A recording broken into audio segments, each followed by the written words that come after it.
Good afternoon, one and all. This is a regular board meeting of the Board of Directors of the East Bay Regional Park District. We're meeting on December 2022, and beginning at 1:04 in the afternoon. Madam Clerk, would you please do the roll call of the board and introduce members of staff that will be presenting today?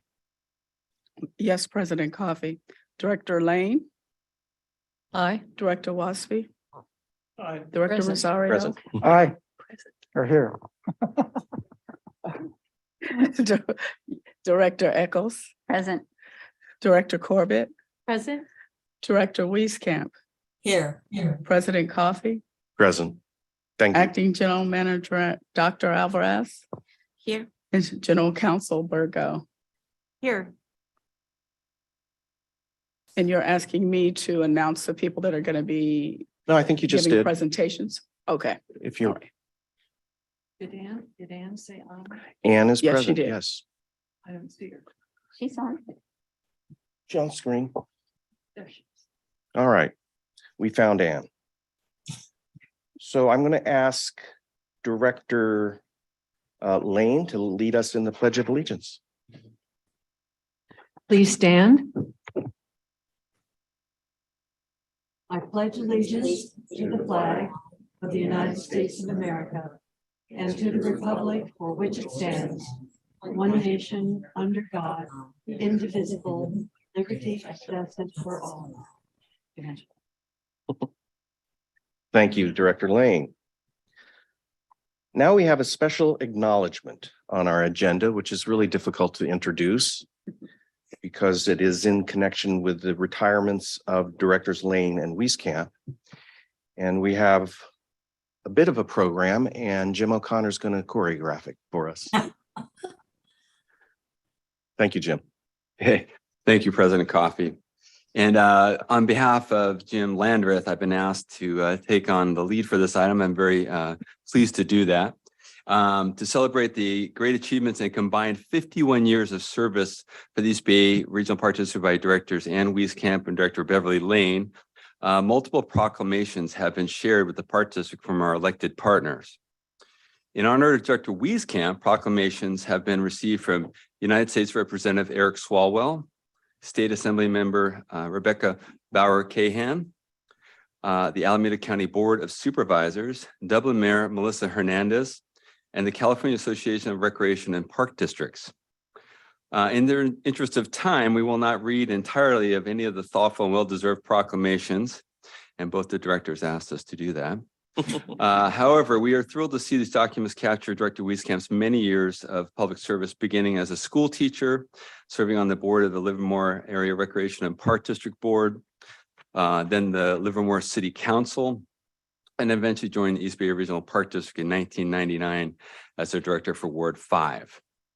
So just a highlight from the proclamations for Director Wieskamp. Whereas she has served on and volunteered with the American Association of University Women, American Cancer Society, City of Livermore's Beautification Committee, Alameda Local Agency Formation Commission, Livermore City Council, Alameda County Recycling Board, and Alameda County Congestion Management Agency. She has been an active member of the Livermore community and led recreation classes. She ran for United States Congress in 1992, founded the annual Fitness Day, added a preventative health component with Valley Care Health System, and helped expand the local 4th of July celebration, and continues to support her library and the visual performing arts. In honor of Director Lane, proclamations have been received from the United States Representative Mark Desagne, State Assembly Member Tim Grayson, Contra Costa County Board of Supervisors, Danville City Council, Dublin Mayor Melissa Hernandez, and the California Association of Recreation and Park Districts. And just a few words from the proclamation for Director Lane. Whereas she served with the League of Women Voters of California, chaired the Central Contra Costa Transportation Authority, California League of Cities, Occidental College alumni, Oakland Museum of California History, the Contra Costa County Historical Society. She also served as president of the California Elected Women, the Eugene O'Neill Historical Society, and she served as president of the California co-chair of Friends of San Ramon Creek Board, the board of the Tao House, California Women Lead, curator at the Museum of San Ramon Valley, where she's also served as the founding president for the museum's board of trustees, former president of the Juan Bautista de Anza National Historic Trail Foundation, and she also spearheaded the efforts to create an agricultural park in Danville, as well as establishing the Calaveras Ridge Trail. Director Lane joined the Park District Board in 1994, representing Ward 6. We thank you for your many years of service. And I understand that we actually have Assembly Member Rebecca Bauer-Cahan is, I believe, joining us by Zoom. Is the Assembly Member present? I don't see her there. Hello. Yes, Can you she's- hear Oh, me? she is here. Great. Assembly Member, great. the floor is yours. Thank you so much. Hi, everyone. Assemblymember Rebecca Bauer-Cahan, as you heard. I represent the 16th Assembly District, which is covered by both directors, Wieskamp and Lane. So I'm incredibly honored to be here to celebrate their years of service. I just want to say on behalf of the people of the 16th Assembly District and beyond, thank you to both Director Wieskamp and Director Lane for your many, many years of service to our East Bay community. You have been strong partners to my office in providing for our mutual constituents, and especially during the years of the pandemic when so many of our mutual constituents were seeking the refuge of our park. Your feedback and your advocacy has been invaluable to me as I grew into being the assembly member of the area, and I'm so grateful for our partnership over the years. As all of you know, in Sacramento, I have the privilege of chairing the Water, Parks, and Wildlife Committee, which oversees the beautiful parks that all of you work so hard to maintain. And through that work, I've had the privilege of really seeing that East Bay Regional Park District is not just the gem I knew in my own backyard, but a gem in this state. And that is really thanks to the work of all of you and to Directors Wieskamp and Lane, who've given so much of themselves to this district over the years. Your passion for expanding park access and facilities and ensuring that all of us are good stewards of the environment is so, so important. This commendation is so well deserved, and I personally want to thank you and the rest of the East Bay Regional Park District Board for your, and the amazing staff, of course, for all the work you do. My family and I are constant visitors of the park, and we know what good work you do for the whole community. So on behalf of my colleagues, all of whom have signed on to these resolutions, I just want to present each of you with the joint legislative resolutions commemorating your years of service and congratulating you on your retirement.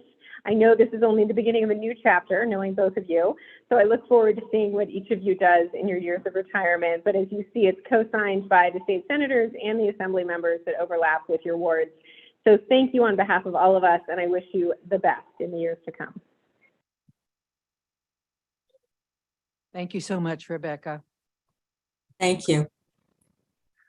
Okay, and also we have Madison Watkins from United States Representative Eric Swalwell's office here to say a few words. Madison? Hello, thank you so much for allowing our office to come and speak. We cover California's 15th congressional district, which is Director Wieskamp's region. And so we are more than happy and ecstatic to present our federal commendation, which is read on the floor of the House, recognizing Director Wieskamp's many, many years of service, both as a Livermore City Council member in the past and as a member of the East Bay Regional Parks District. Her work has just been inspiring and is definitely left a lasting impact on us here in Congressman Swalwell's office. He wishes he could be here. He's very busy currently in DC. But we just, again, want to extend the thank you and the congratulations on a job well done. And personally, from me, I have been a member of the community, and I've always remembered so many fond memories of the park as a child, as well as my siblings. And so we know at the Congressman's office that healthy parks mean a healthy community. And so we want to thank the rest of the board as well for their hard work and are looking forward to the many wonderful years of service to come. Thank you so much. Thank you, Madison. We also have East Bay Regional Park District Board Member-elect John Mercurio here. Would like to see a few words.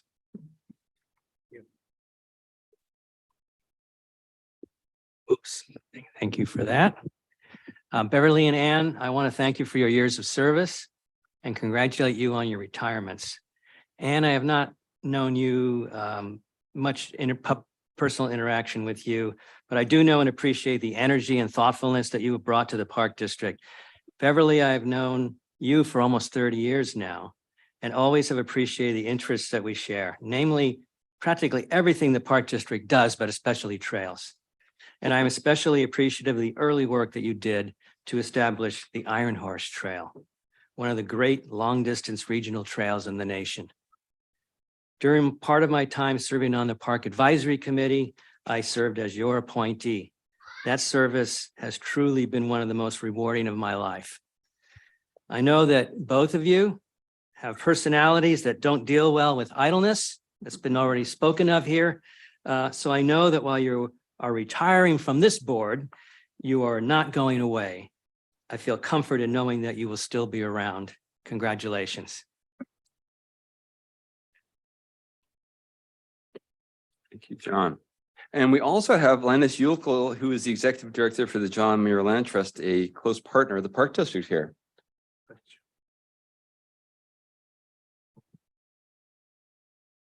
Good afternoon, President Coffey, members of the board. Thanks for the opportunity to speak. I come to you on behalf of the board of directors and our entire membership from John Muir Land Trust, specifically to recognize and thank Beverly Lane and Ann Wieskamp, which I'll informally refer to as Bev and Ann.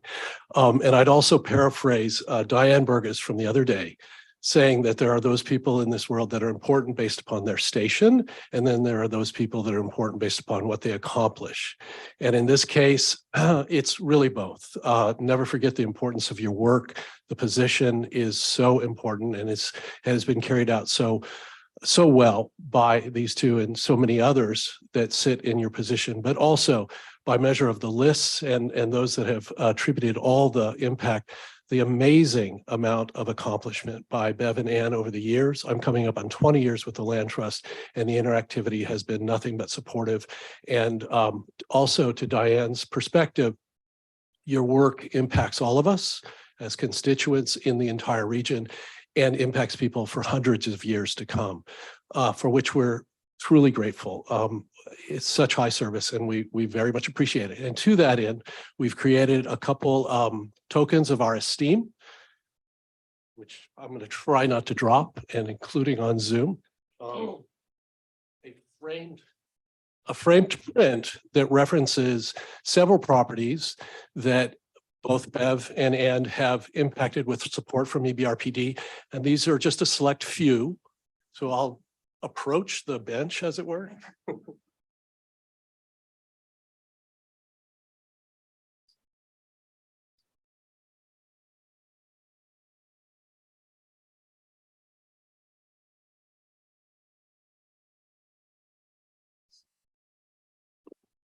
And then one more item, we have two bowls that have been recently lathed by an artist that lives upslope in the Sierra from wood that was taken from fallen trees on Harvey Ranch in recognition again of your long and esteemed service to open space preservation, and also with gratitude for the pending authorization of the Park District support for the Harvey Ranch acquisition.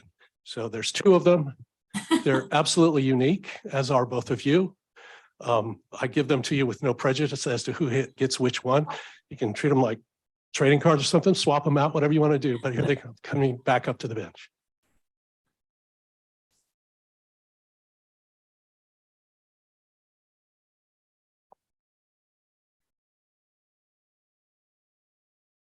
Ann? Oh, wow. That looks lovely. That one Thanks looks again so lovely very too. much. It's the least we could do. Thanks so much. And thank you, Linus. You know, it's a joy for us to work with the trust and with Save Mount Diablo. It's just having partnerships like that make it relatively easy to be on the park board. So thank you. We hope we're not too much trouble too much of the time. And Directors Lane and Wieskamp, just on behalf of myself and the Park District staff, I just want to say thank you for all your support for all these years. It's been great working with you. We're going to miss you, but I'm sure we'll hear from you every once in a while. And with that, I'm going to pass off to Dr. Alvarez. Let me interrupt. Oh. I want to give one last opportunity to our colleagues. We all, as you know, attended a reception a week or so ago, and I certainly had my say, and Dennis spoke at some length as well. And I just wanted to ask if there were any final farewell thoughts from any of us on the board.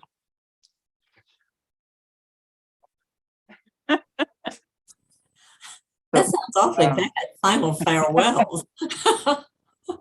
I'm going to paraphrase what I've said at your event, and that we are seeing the other side of a bookend of an era. We first saw when we lost John Sutter and Doug Seiden, the preacher and the preacher and the judge, and now we end this era, this incredible era, where the four of them, Judge Sutter, Doug Seiden, Beverly Lane, and Wieskamp, they've seen a tremendous amount of growth since they've been on the board. And it is truly an exceptional era of growth and prosperity and growth in many ways. And for me, personal growth in knowing the both of you and how you've helped me in my, not only in my career as an employee, but also as a member of the board. And I so appreciate the both of you and your efforts. And so thank you so much. And the other bookend is the mayor, they are known as the mayor and the teacher. And I really appreciate your tremendous amount of work and the stability you've brought to the Park District and to the constituents of the region, East Bay Regional Park District. Thank you so much. I'm going to miss you. Okay, Dennis, then Elizabeth. Yeah, I'm sorry. Yeah, I just, as I said before at the celebration, you guys, you two have been totally inspiring, just incredibly inspiring. You've dedicated your lives to making others' lives better. And what a great thing it was. I know my life's been enriched by befriending you folks and having you guys welcome me onto the board. It's been an incredible learning experience, and I truly appreciate it. You guys shared your knowledge openly and freely, and I will miss you both greatly. So thank you. Elizabeth? Yeah, well, I also will miss you both tremendously. Director Wieskamp and Director Lane, really two extraordinary board members, and so hardworking, dedicated, thoughtful. I will say again, how much I appreciated you welcoming onto the board and your support and sort of mentoring me and really helping me learn the ropes here. And really, I certainly don't consider it the final farewells because I know I will be in touch with both of you, and we will continue to work with you and be in contact in some ways. And I really just appreciate having both of you in my life. Ellen? Thank you. It's such a privilege having the opportunity to work with and get to know our two directors. They're amazing people. And as someone long before I had the privilege of running for office for this position, I got to learn about this organization and the importance of it. But a lot of that was because I got to know these directors who would come to meetings that I was at, and they would come along and explain what the Park District was up to, why it was important, and why they wanted the help from, a local city person or a local legislator, and how important it was for others to give support, funding, etc., to help them do the work that they were doing. And it's such an amazing place, all of this open space, places where we can learn about the environment, and we can really make a difference to the communities that we live nearby, and how we can also teach the young people in our families, how they can be part of continuing this important work as we go along. And the two of you are just amazing. And I said this at another meeting we had too, that when I first was meeting you and I was already an elected official, I was like kind of like, well, what is this and what do they do and what's important about what they do? And I just learned so much about the knowledge that they had and the work that they put together to make this an outstanding place for all of the people around us in our communities. And I was thinking, well, I'd been an elected official. I might know how this works, but I learned so much from them. The two of these board members, just amazing in the support they've given. So I'm going to miss you quite a bit because I learned so much from both of you. And you were so, interested in empowering the work and the good things we could get done here. And, but you'll still be here because so many things we've learned about you, it'll be part of our history. We'll say, oh, I remember that got started because of Director Wieskamp and that got started because of Director Lane. Please know so much you did to improve this place. And it'll be part of history and continue to be part of history.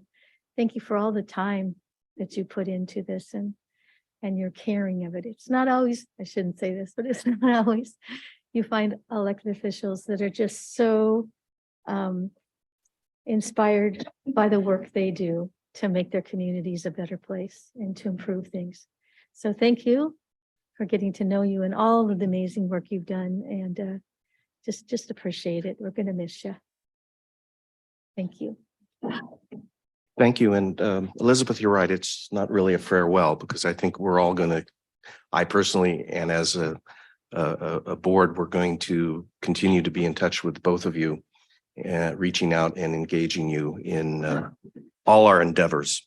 I wanted to mention before giving it over to Anna, a few minutes before the meeting started, Congressman Mark DeSaulnier called. And he wanted to apologize for not being able to be here. Like Congressman Swalwell, he's in DC at this moment working on budget issues. But he wanted me to note, as sort of a retirement present for you, Bev, and Ann, and the Park District, that he was able to today secure in the federal budget $3 million for the beginning design and engineering work on the Thurgood Marshall Regional Park Visitor Center. Wow. So because of the congressman's work, we will be able to move forward on that project. And I know that warms your heart, Beth. With that, I'd like to turn it over to Dr. Alvarez. Thank you, Director Coffey.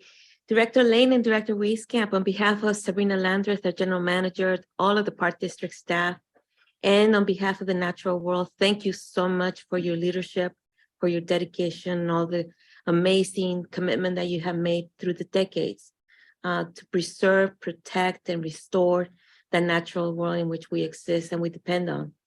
We're wishing you the best as you continue on in your journey, but we want to see you out in the parks. It's not a farewell.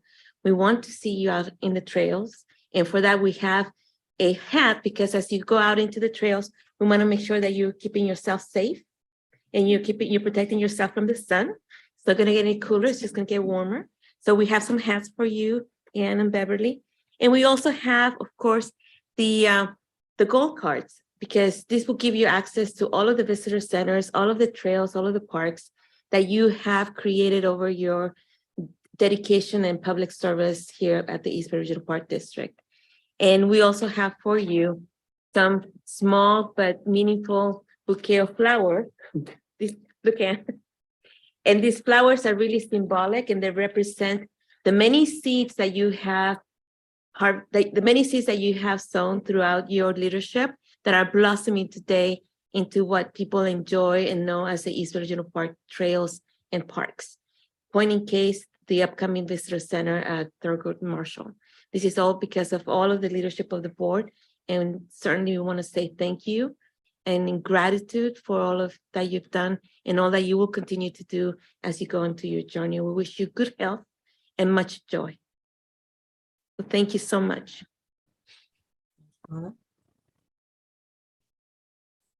Any words, Bev or Ann? Before we're going to have Well, cake, yeah. we're going to adjourn for a few minutes. Yeah, I have a few words, and I do see that in the tradition of the Park District, there is a cake. So Oh, a cake, and I'm not there. I have 2 slices, Beverly. thank you very much. We'll take care of it for you, Ann. I had faith in you.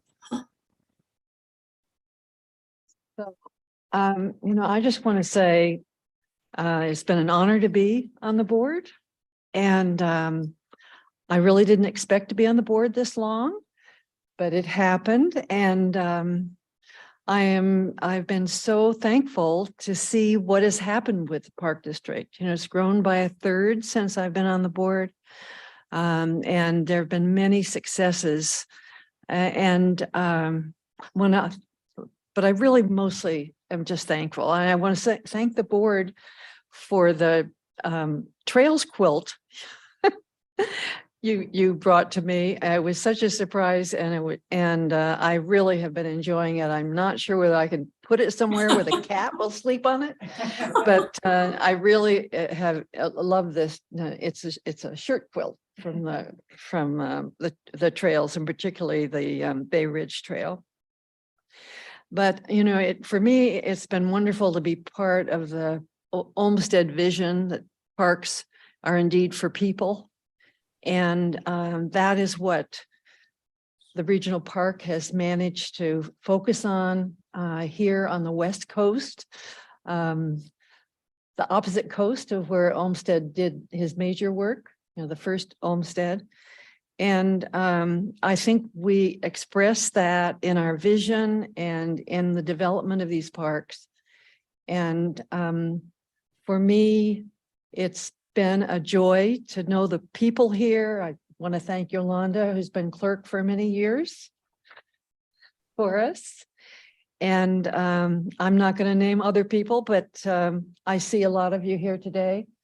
And I just really feel gratitude for how we managed the COVID couple or 3 years, and for how people do look at the parks in such a positive way because of the people in the parks. So, and thank you to John for his gracious comments, which I just read the Danville patch ones as well. I appreciate that, John, and I am really happy, of course, to get recognition from the electeds. And I do want to say that it's good for me to get this hat because I gave my other hat to Congressman DeSaulnier. It was not really an exchange for the $3 million, but he admired the hat at one point, and he got it. So I'm glad to have it.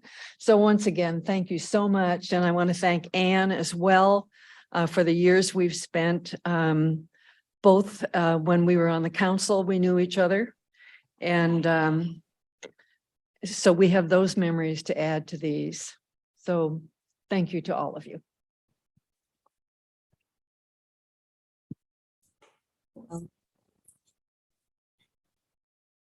As always, Beverly has such an excellent memory for everything.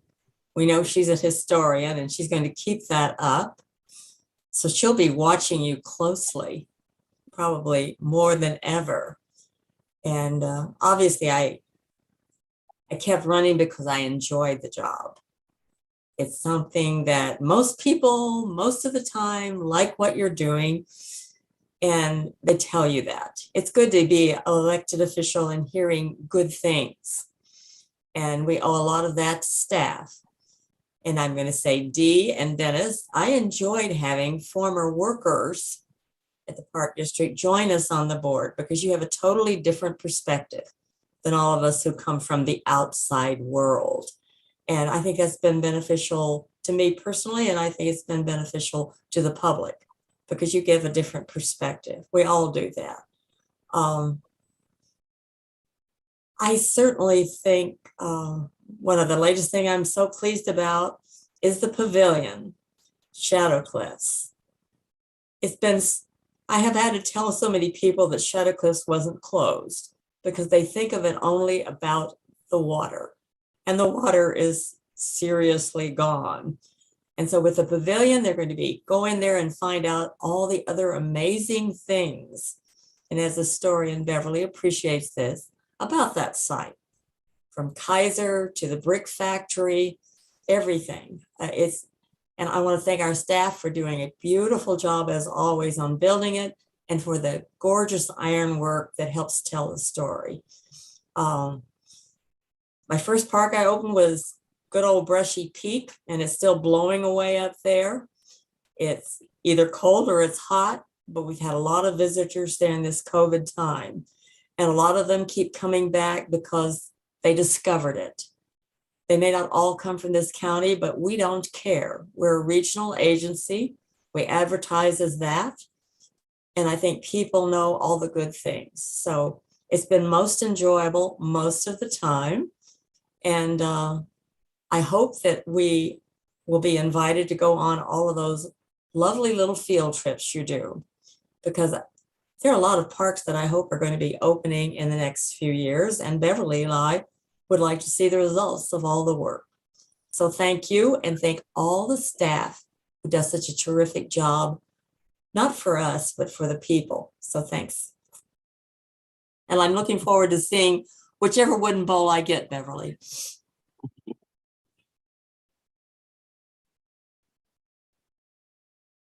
Thank you, Beverly, and thank you, Anne. So we will pause the meeting for 15 minutes and enjoy some cake.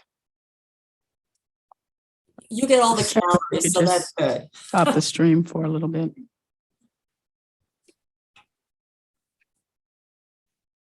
All right, Madam Clerk, let me know when we're live and can proceed.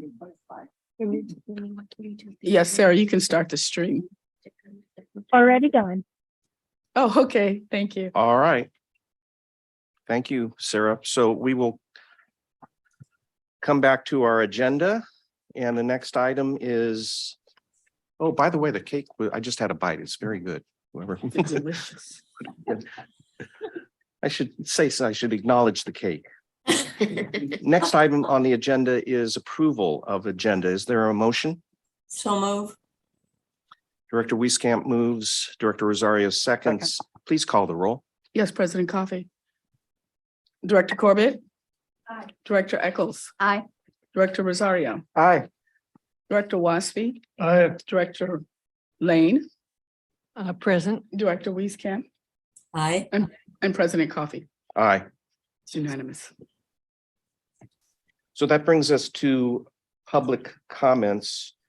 So I'll ask anyone on the Zoom room to raise their Zoom hand if you want to make a public comment at this point on matters not on our agenda, as opposed to items that do come up later in the afternoon on our agenda. So on items not on the agenda, raise your hand. I have one person up. Sarah. And Madam Clerk, are there others who have requested? Yes, Renee Patterson is in the room. She's requested to. So we have Sarah on Zoom and Renee in the room. Uh-huh. Do you want to explain the procedures for public comment? Yes, President Coffee.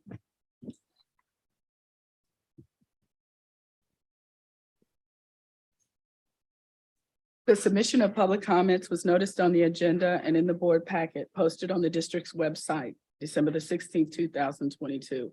All emails received prior to deadline on this Monday, have been distributed to the board and executive committee. Currently, we have not received any emails for that. But if people are interested in having a public comment at the board meeting, they can send me an email at publiccomment@ebparks.org via voicemail at 510-544-2016 and leave a message, which will be transcribed and given to the board and then made a part of the public record, or simply by joining the meeting via the Zoom link, which is listed on the agenda posted on the district's website. Okay, thank you. And each member of the public currently attending this meeting will have 3 minutes for public comments. Please be mindful if your comments are the same as previous speakers, and you can decide to not comment or modify your comments accordingly. So with 3 minutes to speak, Madam Clerk, you want to handle Yes, the public Renee. comment? We'll hear from Renee. Renee Patterson. Good afternoon, board members. My name is Renee Patterson. I'm an admin analyst in business services, and I work here at Proud Oaks on the 3rd floor. So I'm here, I don't know how many meeting, but definitely for the last 5 months, I've been coming to the board meetings just to comment on the fact that our telecommute policy is still up in the air. It's still being, I guess, arbitrated to a certain degree. We filed with PERBs. So we haven't heard anything from the union. We haven't heard anything from the board. We haven't heard anything from management. And we're still asking why. And on a personal note, which I usually don't say how I feel about this, but is just kind of mystifying for me that, you know, we're almost in the days of the Jetsons where we have flying cars and things like that. But telecommuting seems to be like this outlandish idea that nobody gets, that at least has the authority to allow it for the employees. So I think we're all just a little bit disappointed. It doesn't mean that we don't like working for the Park District. We do love working for the Park District. Almost everybody I've asked about this says they love their job. It's not like that's an issue. It isn't. But people are disappointed that they're not getting to have a better work-life balance and work from home. Some people, I initially wanted to work from home 100%. And that had a lot to do with COVID. And while I'm over that now, I'm not as scared of COVID as I used to be. It's still, if I do occasionally work from home, I'm a little bit amazed at how good it feels to work from home, because I do feel like I'm able to concentrate. I am a person that hears everything going on around me and is not able to block it out. So obviously working from home is better for me. But aside from personal things, I haven't heard anybody say that they love being back in the office. So at least people that work in the union or that are union members. Anyway, I thank you for listening to me yet again, and I'll be back at the next board meeting until this is resolved. And I want to say happy holidays to all of you. And on a personal note, I will miss seeing Beverly Lane and Ann Wieskamp at these meetings. You both have been here as long as I've been here, and so I get a little teary when I think about not seeing you anymore. So I hope you have a good retirement. And thank you for your time. Thank you, Renee. And if you're having problems getting a hold of management, our management is very accessible. So if you're not hearing from management, I think you should approach people in management to discuss. Well, I the issue. talked to my direct supervisor about it. I don't, go above that, but yeah. President Coffey, if I might, I think it's preferable if we have AFSCME members actually consult with their union But leadership. she hasn't heard from the union or management. Well, management would be engaging in direct dealing if they were to start having conversations with Ms. Patterson about this issue, and we certainly prefer not to do that. But I think she can get all the information she needs from her union leadership, and we of course can speak with union leadership. So the lawyer's directions go to the union and the union can come to us. And on that note, our management is very accessible. Thank you. And have a good holiday. Thank you, Renee. Sarah Lounsbury, you have 3 minutes, ma'am. You can unstop your video. There you go. Okay, thank you. Good afternoon, President Coffey and board members. My name is Sarah, and I'm an administrative specialist. I've worked for the East Bay Regional Park District for 6 years now, and I also wanted to talk about telecommuting.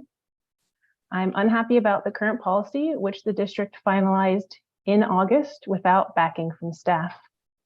The policy only lets us work from home 1 to 2 days per week maximum. There was no compromise, no negotiating, and no bargaining. It was simply an ultimatum. Sign what we are offering or take nothing. It seems like the telecommuting issue has fallen off the priority list for the district, like it is old news and we are moving on to other matters. But for me, it's top priority. It's all I think about. My morale is low and I feel disregarded. I do not know a single employee who is happy with the current telecommuting policy. Instead, when the issue is brought up, I hear frustration in the voices of my colleagues. Many of these feelings have boiled over and led to staff departures. One colleague had returned from parental leave, tried to abide by the new restrictive work from home policy, but then ultimately quit, feeling unsupported. Another decided to retire early instead of commuting to the office 4 days a week. Another colleague said the telecommuting issue was the last straw for him and he resigned. And finally, another said she felt the policy was an indication of distrust in employees and so she quit. I see the benefits of telecommuting as follows: happier staff, employee retention, better employee recruitment, readiness in the event of other illness outbreaks, and an opportunity for the district to fulfill its very own climate smart initiative and policy from 2018. According to the district's website, the policy strives to, quote, mitigate and adapt to a changing climate wherever possible, including to reduce greenhouse gas emissions, end quote. Telecommuting is a perfect chance to demonstrate this. In conclusion, I would like to work from home the majority of the week and come to the office 1 to 2 days per week. Board members, please help staff achieve this. Please have a hand in this, as delegating it to other departments has brought nothing to fruition over the past 4 months. Please do it for the environment and for employees. Without involvement, this issue will continue to be ignored. Thank you for listening. Thank you, Sarah. Those are all the public comments. That's all the public comments. So we'll move to announcements. Anna, any announcements? No, Director Coffee, I don't have any I announcements. wasn't aware of any. Then the consent calendar. We have items A through M. And a variety of issues. Do we have requests for public comment or board members that have questions or comments? We do not have, excuse me, we do not have any public comments for any of the items. At this point, okay, so if you're a member of the public and want to comment on one of the consent items, raise your Zoom hand or let us know in the room, raising your hand. The board member comments, Director Corbett, or questions? Hoping we have an opportunity to discuss item D under consent calendar. Okay, item D, we'll bring up other items. Item J, please. Item J.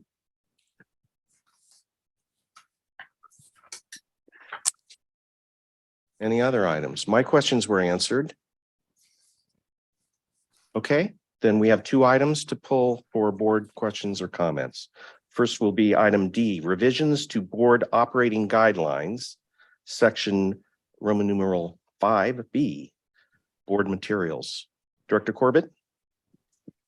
Yes, I'm just hoping that we have an opportunity to put this matter over so that we have more of an opportunity to review and bring it back for a vote of the full board. And I can say more specific things if you'd like. Yeah, it did go through exec committee. Yes, it did. There was a series of items that went through that committee and also other items that went through the subcommittee that had been appointed to work on these issues. We had an ad hoc committee that reviewed Yes. an ad items, hoc and committee. those items were all approved already. Yes. So and these are thi- separate, dealing with agenda formats. This particular item was put over by that subcommittee as well, that it would come back at another time. But in the meantime, the main committee viewed it and put it over. But that was after this subcommittee had said, we're going to take some time to take a look at it. But my Okay, main, but my own impression is that ad hoc committee's work was done and presented and well, approved. yes, And this is separate and went through executive committee, which normally operating guidelines go through exec. well, it went through after it was an item that was going to be looked at later on, but then all of a sudden it moved up and was ready to go now. But here's the main point. This is an issue that I would really like to spend some more time understanding whether this is appropriate. And I really haven't had an opportunity to do that because we had discussed it previously and thought that we were going to discuss it in time past this time, months past, or not months past, but sometime past this to look at it. And I'd like to continue to do that. It's not something that, it's not totally difficult, but I would like to have the opportunity to bring this back to the You have board. specific issues with the formatting. These are agenda and Yes. report formatting issues. You can bring them up now. Yeah. They're rather innocuous, actually. No, I would like to have the time to fully discuss it as a group. I don't think that just discussing it right now would give us that full time. That's why I'm asking that be put over for Understood. now. All right, other board members, thought? Director Eccles? Director Corbett, Director Corbett was a member of the ad hoc committee, and it sounds like it didn't go back to the ad hoc committee. So I would support her in putting this over, just having opportunity for the ad hoc committee to review it, should they want to. Director Rosario? Yeah, as the other member of the ad hoc committee, Director Corbett's incorrect.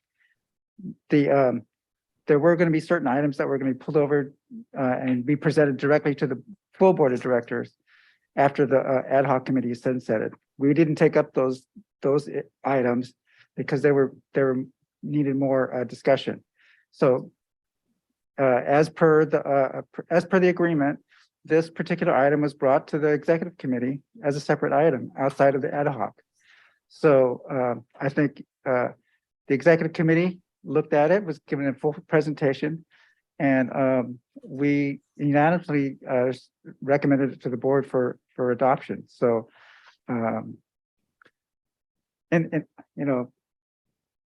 your statement was correct that the ad hoc committee finished our work. There were certain items that were going to be brought back, not to the ad hoc committee, but to the full board. And this is one of them. And it was brought to executive committee. President Coffey, may I make a suggestion? Sure. I would suggest that I understand that Director Corbett has pulled this item from the consent calendar. I would recommend that you sever it from the consent calendar and add it to the executive legislative items so that, because we have staff here who can give a presentation so that Director Corbett can understand exactly what these changes are that are being proposed. I think that might help. I think part of the problem is that it's on consent and there may not be a full understanding of what exactly the changes are. Because I'm looking at the board materials and it's not redlined. So it's kind of hard to tell based on the staff item what the changes are. So I don't know, Director Corbett, if that's something that you would like to do, but you can. I'll respond. That suggests to me that maybe there needs to be a public agenda item on this matter so that there is a full board discussion covering any issues about it. So that would prompt me to suggest we put it over to a future agenda. It's on the agenda, it's on the consent calendar. You're entitled to sever any of those items on consent and have them be on the other part of the agenda where they don't get voted on as one full thing. You can sever anything you want, have a presentation. The public has noticed that it's on the agenda for today. I understand that. And Okay. Director Corbett doesn't want to do that today. If that isn't your pleasure, I just wanted to suggest that as an alternative that might. All right. So that's the alternative, is we can hold it over and discuss it more and have staff respond to any director's questions about it. We could approve it as part of the consent calendar, take it out separately and approve it separate from the consent calendar. Right. So we have all those options. What are thoughts of the board? The items, well, how can I say this? There needs to be some more discussion and understanding of what's here. And that was going to be done in the previous meeting of the subcommittee. we decided not to make a decision on it yet, and that we would have a chance to learn more about it and bring it back for discussion. But instead, it got bumped into your committee, and now it's like, let's just approve it. Yeah, although, But the whole idea was to have more discussion on it, and that's all I'd like to do is have more discussion so Understood. we can understand it. And I don't see there's any reason why it has to be sped up. Okay. What I'm going to suggest we do is sever it from the consent calendar and vote on it separately. Okay, But at So we'll do at a future meeting, no, today. how are we going to have a full discussion about that? It's in front of us as a board and we have staff here. But if we, And it was reviewed by executive committee. but if we believe it should not be discussed yet because we haven't had enough Frankly, I'm not opportunity. hearing a lot of support for that. Well, So I'd like to you see- haven't heard it yet. So if we want to put it over to another meeting to have a fuller discussion about it, as you're suggesting, vote no on item D. No, I'll make a motion that we wait and put it over till later. Okay, let's do that after we get through the rest of the consent calendar.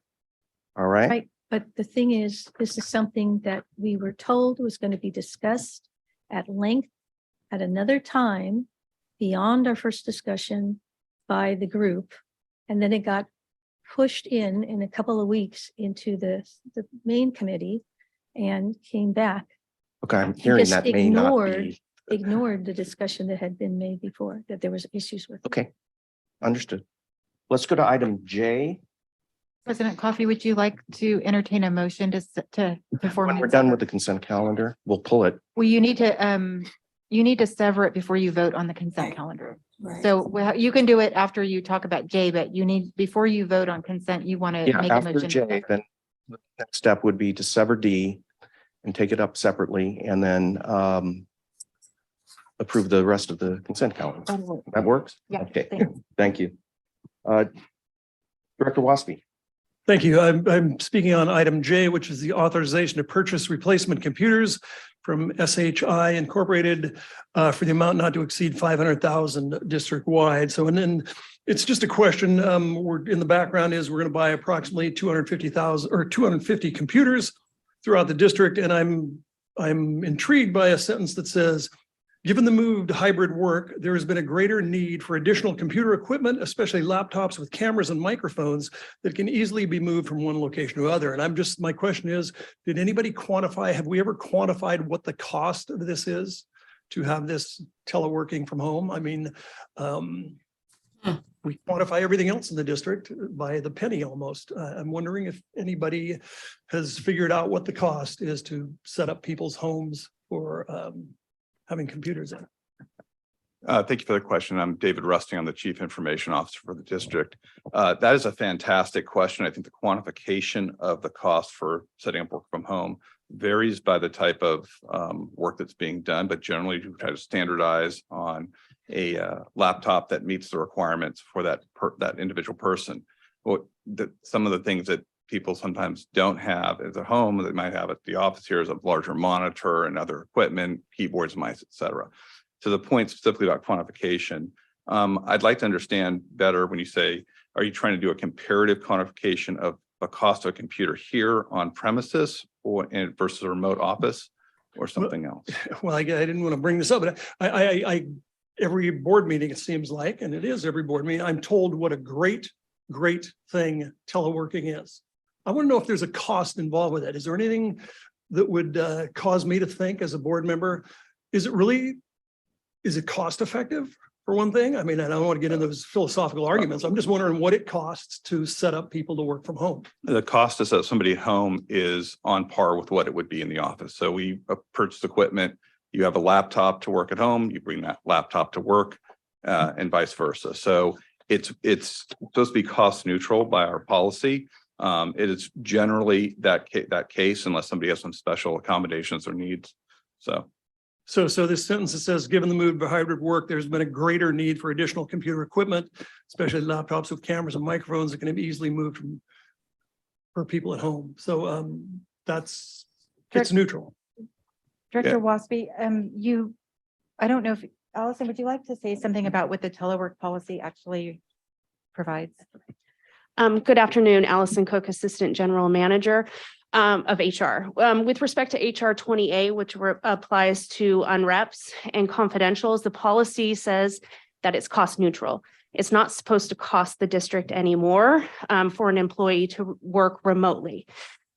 I don't want to surmise what the meaning behind the words are in the report, but my understanding is because we allow telework with employees teleworking on some days, while some employees in person, that it requires microphones and cameras both in the office and then if they have it on their own personal equipment. So the cost is about allowing employees to have hybrid options in the office when employees are remote working. Okay.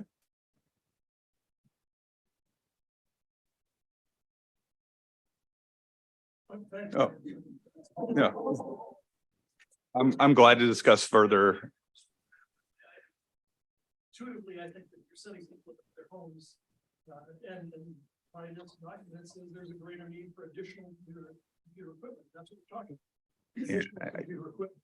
It's costing 500,000. So I can't hear you, Dennis. Dennis, you need your. Pardon me. Yeah, so I don't get it, but that's No, okay. Yeah, we can talk further, offline. but I would also, we have a 4-year replacement cycle. So much of the funding that's listed there is for actually the refresh of computers that have not been, that are older or need to be replaced. And so it's not like suddenly everybody needs a brand new computer, but they were in the queue to have it replaced. Some computers here we have are 5, 6, 8 years old. They need to be updated. And so that's part of that number, but I would be very happy to talk further and go through the details. Thank you. Thank you. Okay, so we've discussed item B and item J. I, for my own self, would like to acknowledge item E on the consent calendar. I don't have any questions, but my comment is that we on the board were very pleased that management and the Police Officers Association came to this agreement and successfully concluded an agreement that's good through March 31, 2026. And we will be authorizing appropriations accordingly with this matter. And I wanted to thank the Police Officers Association for working with our team so well and closely and with success. Appreciate it. Okay, so Director Lane. With regard to F, the election results, I want to congratulate the newly elected board members. And want to be sure that at a certain point, we have the information on how much the contested election costs the Park District. I understand you don't have it, can't have it quite yet. But anyway, congratulations to all. All I know is Alameda's more expensive than Contra Costa. Oh, well, what can we say? We must be worth it. Come on.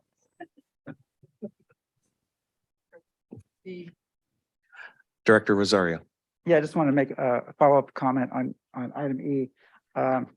Congratulations to the Police Officers Association and Park District on negotiating a good and fair deal. But also, I really appreciate from staff seeing the red line of all the TAs. That really helps me anyway, and I'm glad to see. I hope that's a practice in future negotiations too. So thank you. Well done. Okay, with that, I'm going to ask for a motion to approve the consent calendar minus item D. I'll make that motion. All right, is there a second? Second. Second by Director Waspy. Madam Clerk, would you please call the roll? This is on the consent calendar except for item D. Yes, President Coffee. Director Waspy. Aye. Director Lane. Aye. Director Wieskamp. Aye. Director Corbett. Aye. Director Eccles. Aye. Director Rosario. Aye. And President Coffee. Aye. Thank you. All right, now let's take up item D. And my impression is you would like to make a motion procedural on this item to put it over to another meeting. Okay. Yes, I'd like to make the motion to put item D over for a future discussion of the board. I'll second that. Okay, it's been moved and seconded. Any further discussion? Anyone? No, so let's call the roll, Madam Yes, Clerk. President Coffee. Director Waspy. Aye. Director Lane. Aye. Director Wieskamp, Aye. Director Corbett, Aye. Director Eccles, Aye. Director Rosario, No. and President Coffee. No. The motion has passed. Okay, so staff put some thought into when would be an appropriate time fairly quickly because this is reformatting our agenda reports. And so we will need to get to that rather quickly. Thank you. Thank you, everybody. So that brings us to Board of Directors. Item A, 2A, election of board officers for 2023. We had an ad hoc committee of the board consisting of the 3 board members who cannot be officers next year, Director Lane, Director Wieskamp, and myself. And by email, we determined to recommend fundamentally a rotation of the board officers. And it is set forth in the resolution in our board packet on page 200. And that provides that officers next year will be Dennis Waspy as president, Elizabeth Eccles as vice president, Ellen Corbett as treasurer, and Dee Rosario as secretary of the board. So I'll ask if there is any board discussion on the item. Seeing none, any public comment? No, President Coffee. No requests, no hands up. So is there a motion to approve the resolution and next year's officers as presented? So I moved. would so move. Oh. Director Wieskamp moved, Director Lane seconded. Right. Please call the roll. Yes, President Coffee. Director Rosario, Aye. Director Eccles, Aye. Director Corbett, Aye. Director Wieskamp, Aye. Director Lane, Aye. Director Waspy, Aye. and President Coffee. Aye. It's unanimous. Can I make a comment? Unanimously approved. Yes. I am so glad to see this is an organization where rotation happens. You don't play games with who's on first and who's coming up next. You go through it and we stick to what we think are good rules of order. And so I hope it continues to happen that way. Apparently there are city councils have a problem with that. Oh, yes, yes. I think we've all heard of some, shall we say. And I just think it helps keep a very orderly way and a friendly way of doing things. No party games. I agree. It's worth pointing out. Thank you. Yeah. On to item 3, General Manager, the adoption of the 2023 budget. Deborah Ocker.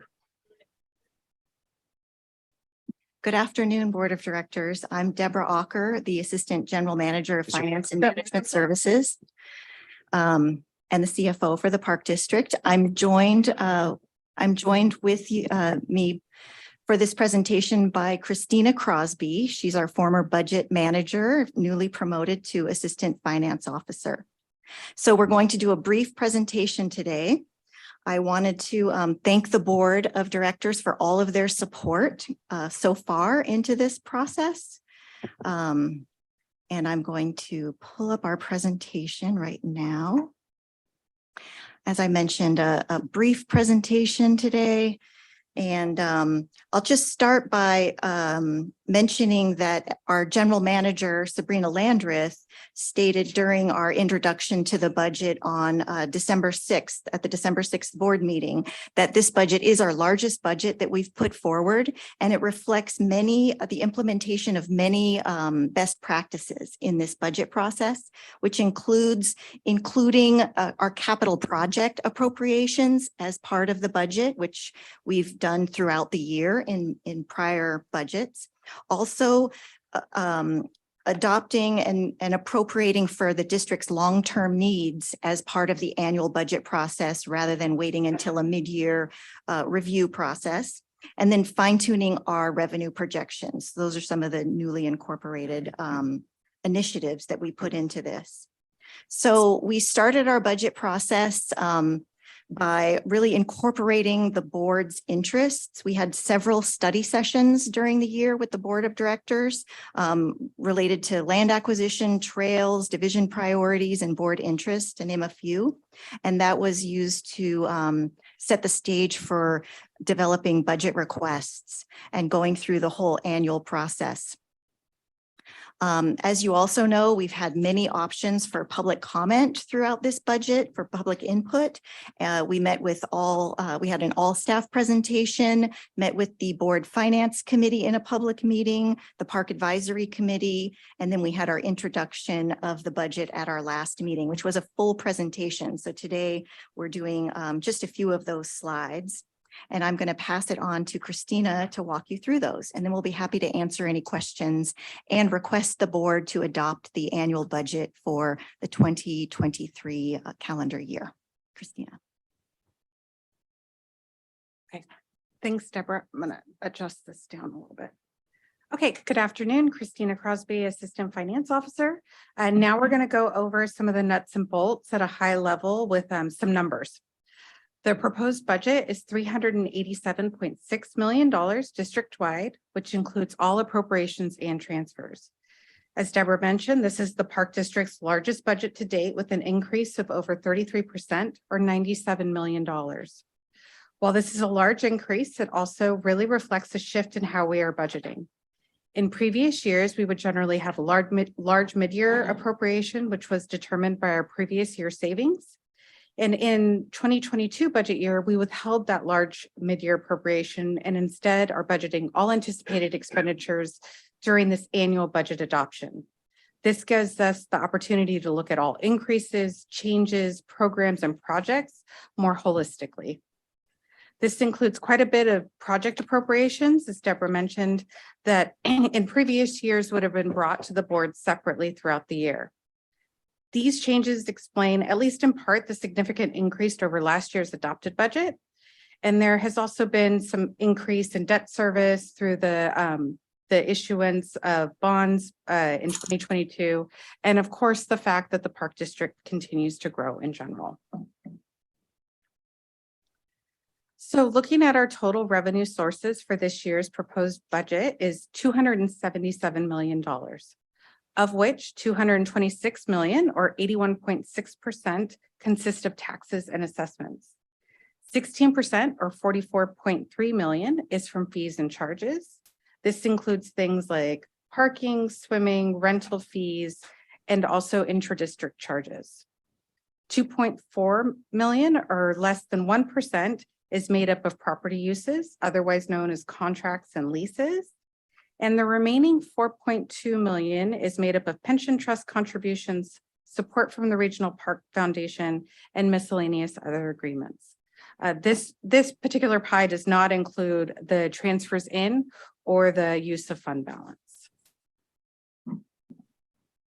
So next up, we have our big picture of appropriations. Our total appropriations for 2023 is $330 million, which is up 29% over the prior year at $256 million.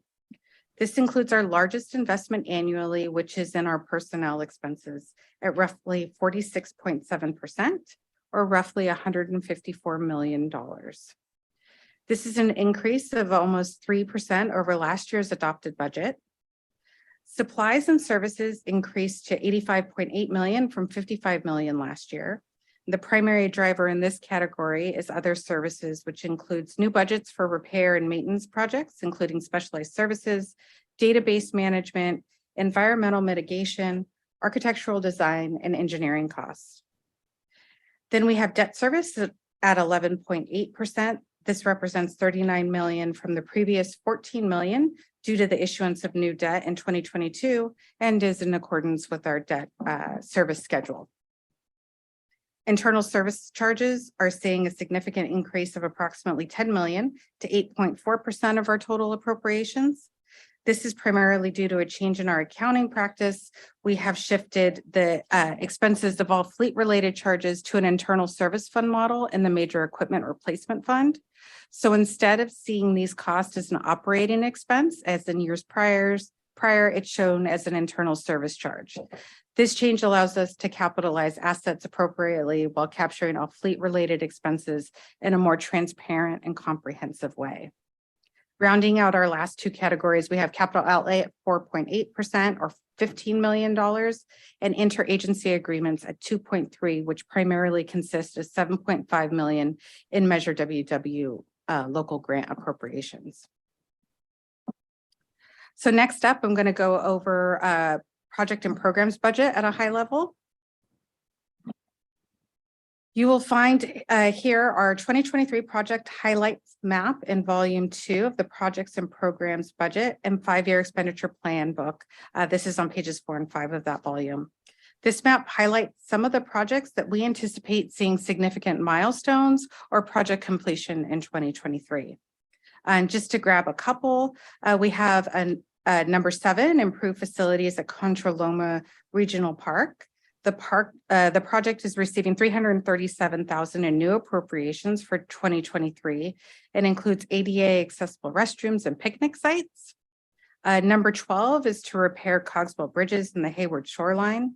There is $150,000 in new appropriations for major infrastructure renovation and replacement fund to repair bridge timbers and piles with fiberglass jacketing and epoxy mortar. And just to touch on another one, 15 is to develop access and picnic area at Oyster Bay. It includes 1.4 million in new funding from Measure WW. And then so there's 22 there. I won't go through all of those for you guys.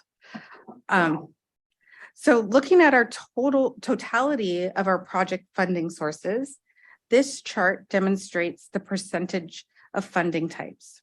Direct district funding sources include general fund, major infrastructure renovation and replacement fund, and major equipment replacement fund. These make up just a little less than half of all project expenses. We then leverage our other funding sources like bonds, including Measure WW, AA, and promissory notes at 23%.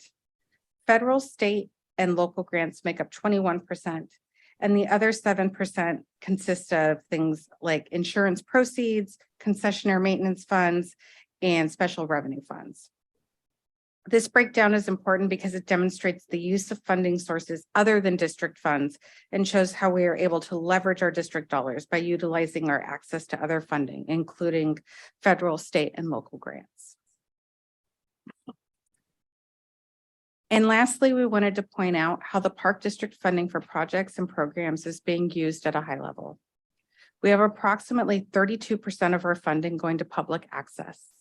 This includes trails, staging areas, and park improvements. 30% is going to infrastructure, which includes utilities and facilities. 19% is budgeted for land acquisition, and 15% is set aside for resource enhancement, including wetlands, creek restoration, and habitat improvement. The last category we have is technology and equipment at 4%. And I think this brings us to our final step, so I'll turn it back over to CFO Ocker.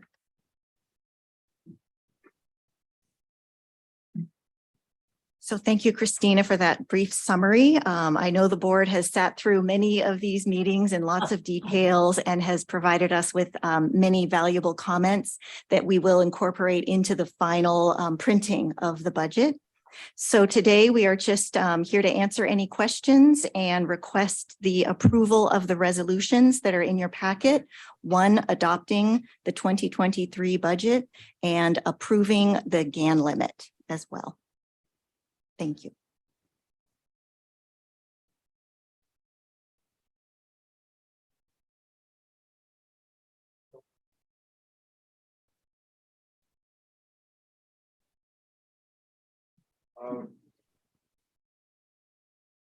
Thank you.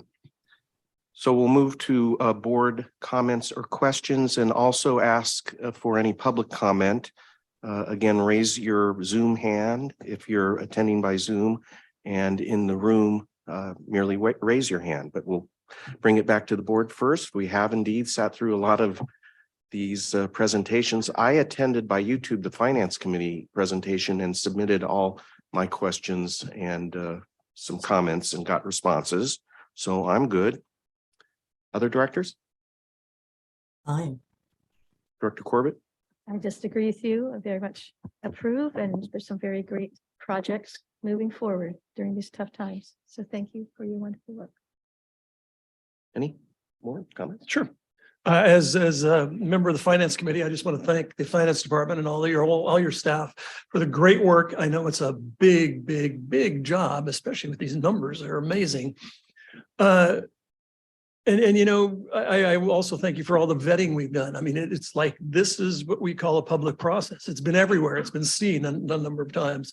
And people had the opportunity to talk about it, and you were very thorough in answering questions. I appreciate it. Appreciate all you guys do. It's going to be an annual kvetch on my part. When we describe how much work goes into it, every single employee, it's a what's it called, a bottom-up process. So everybody has an opportunity, and I'm going to speak on the 40 plus full-time employees we got. I do this every year, and I apologize, it'll be short. So if we did matriculate up, everybody had a very good cause. Everybody needs extra staff. We're all aware of that. We've expanded so much. We need more staff. So when you finally make the cut and you make the all-star team or whatever you want to call it, and we've got 40 plus employees, I'm really let down, and I'm not, it's just my opinion there. I'm not throwing any blame out, but 40 plus employees made it to the top. The greatest need, which I think we all agree, I hope we can hire them. You know, we've needed a small trails crew for how many years now? I hope we can hire these folks. It's very important to the staff out there that's doing the work. And you can't do the work without a tool. And the best tool that we have is our employees, in my opinion. So Great. that's my holiday greeting. Thank you, Director Waspy. We agree. And I also wanted to point out that our budget, our proposed budget has been on the board, on the district website since November 17th, and it can be accessed there. Even after it's approved, it will be available on our website. So I just want to acknowledge that we should give credit to the organization, because this budget reflects a very financially healthy organization. We are not punting, as so many other local governments are, pension investments down to the future. We are funding them. We are funding reserves, as you know, a fairly large general reserve, fairly large pension reserves, and a couple of other reserves that, you know, I'm not reflecting on, but we have very healthy reserves, both for employee benefits and pension. And we're hiring 40 more people on top of the 30 something last year, and expanding. And it's healthy because it reflects the fact that our revenues have grown, and our needs have grown. Our customer needs have grown with the volumes that ensued the shutdown, the pandemic.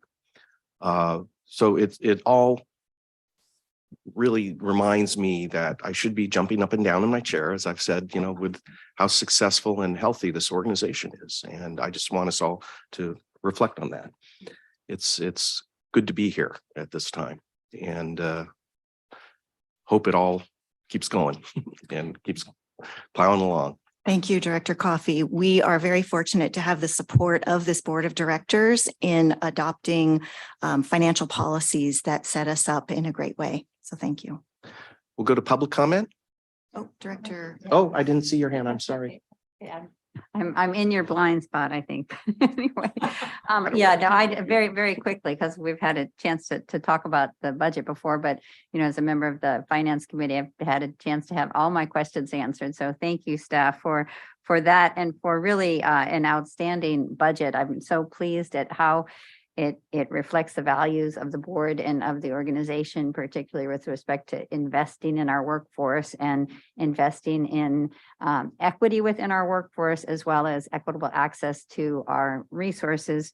And of course, land acquisition and combating climate change, particularly around fire prevention and mitigation and sea level rise. So really appreciate all of that. And just wanted to say, thank you. Thank your team and really everybody who was involved, because I know it takes a village. So thank you. And happy holidays. Thank you. Thank you, Director Eccles. Yes, and thank you to all the staff members that put this budget together.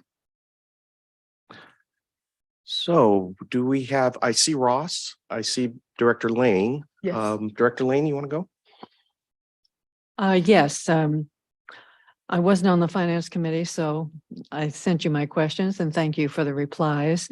It is a really large budget. I had someone who said to me, well, that district is really getting big. And I think they had a budget that got to $200 million. And I said, a while ago, because I had just looked at this. I hope what that means is that we are able to hire the employees that we had both last year and this year, and then able to serve the public as we have a reputation for doing. So I appreciate everyone's work on that, as well as the board's work, particularly in finance committee. And I was pleased to see that list in the staff report of items which will be added to the final budget. So I appreciate that. Thank you again. Thank you, Director Lane. And it's even larger than it appears, because we know of maybe $40 million that's been approved from the state of California and the federal government. We learned of 3 million more today, and that isn't reflected in this budget. So in terms of measuring the Park District as an economic engine within the communities we serve, it's 400 million plus. Correct. Director Coffey is referring to the fact that as we receive grants and the final grant documents are approved and signed, we also appropriate additional funds for those items. And those are not included in this budget. That's correct. But hopefully will be spent next year if things proceed. So let's go to public comment, Madam Clerk. Yes, President Coffey. Ross Mitchell, you have 3 minutes, sir.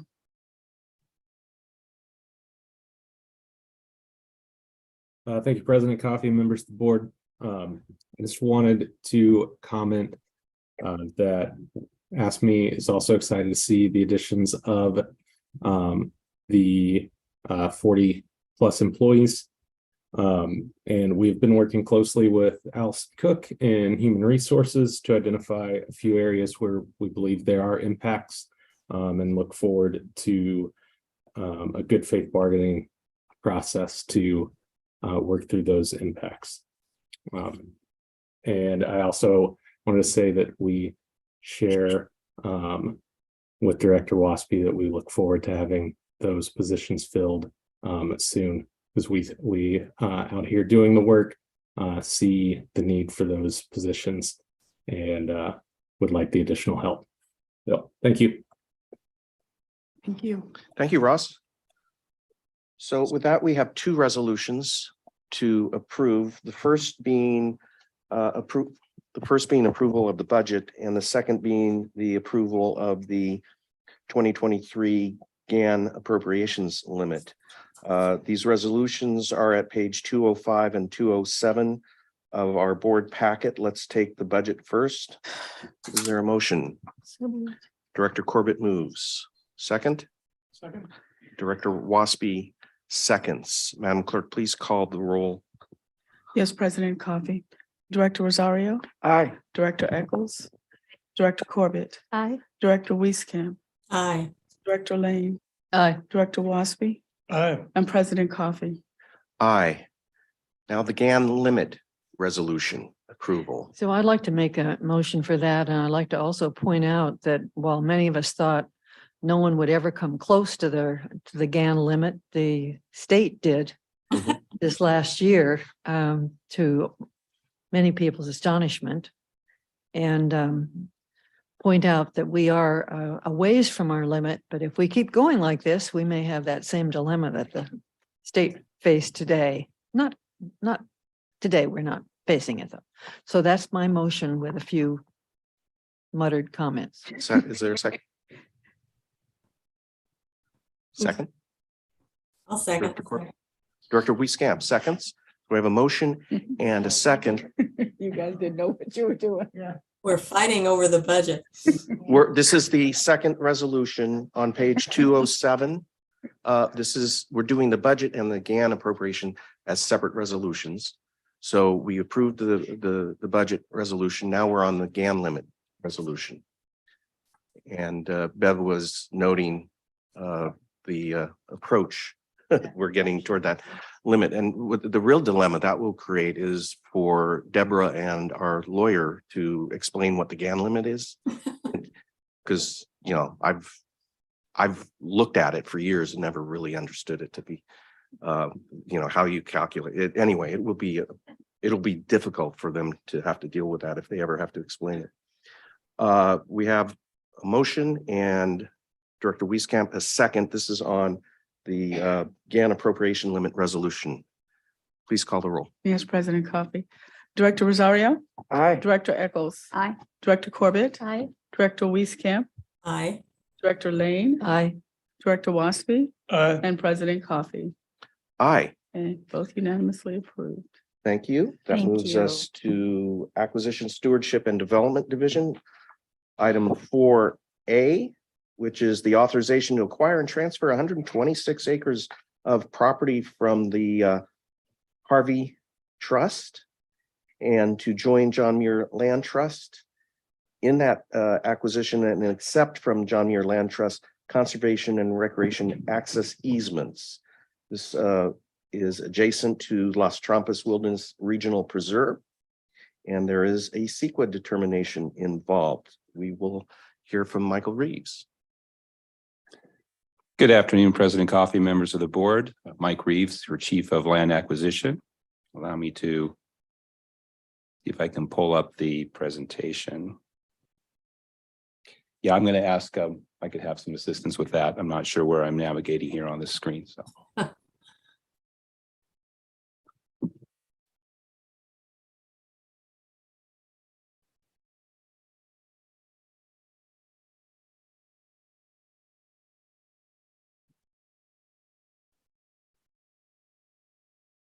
Yeah.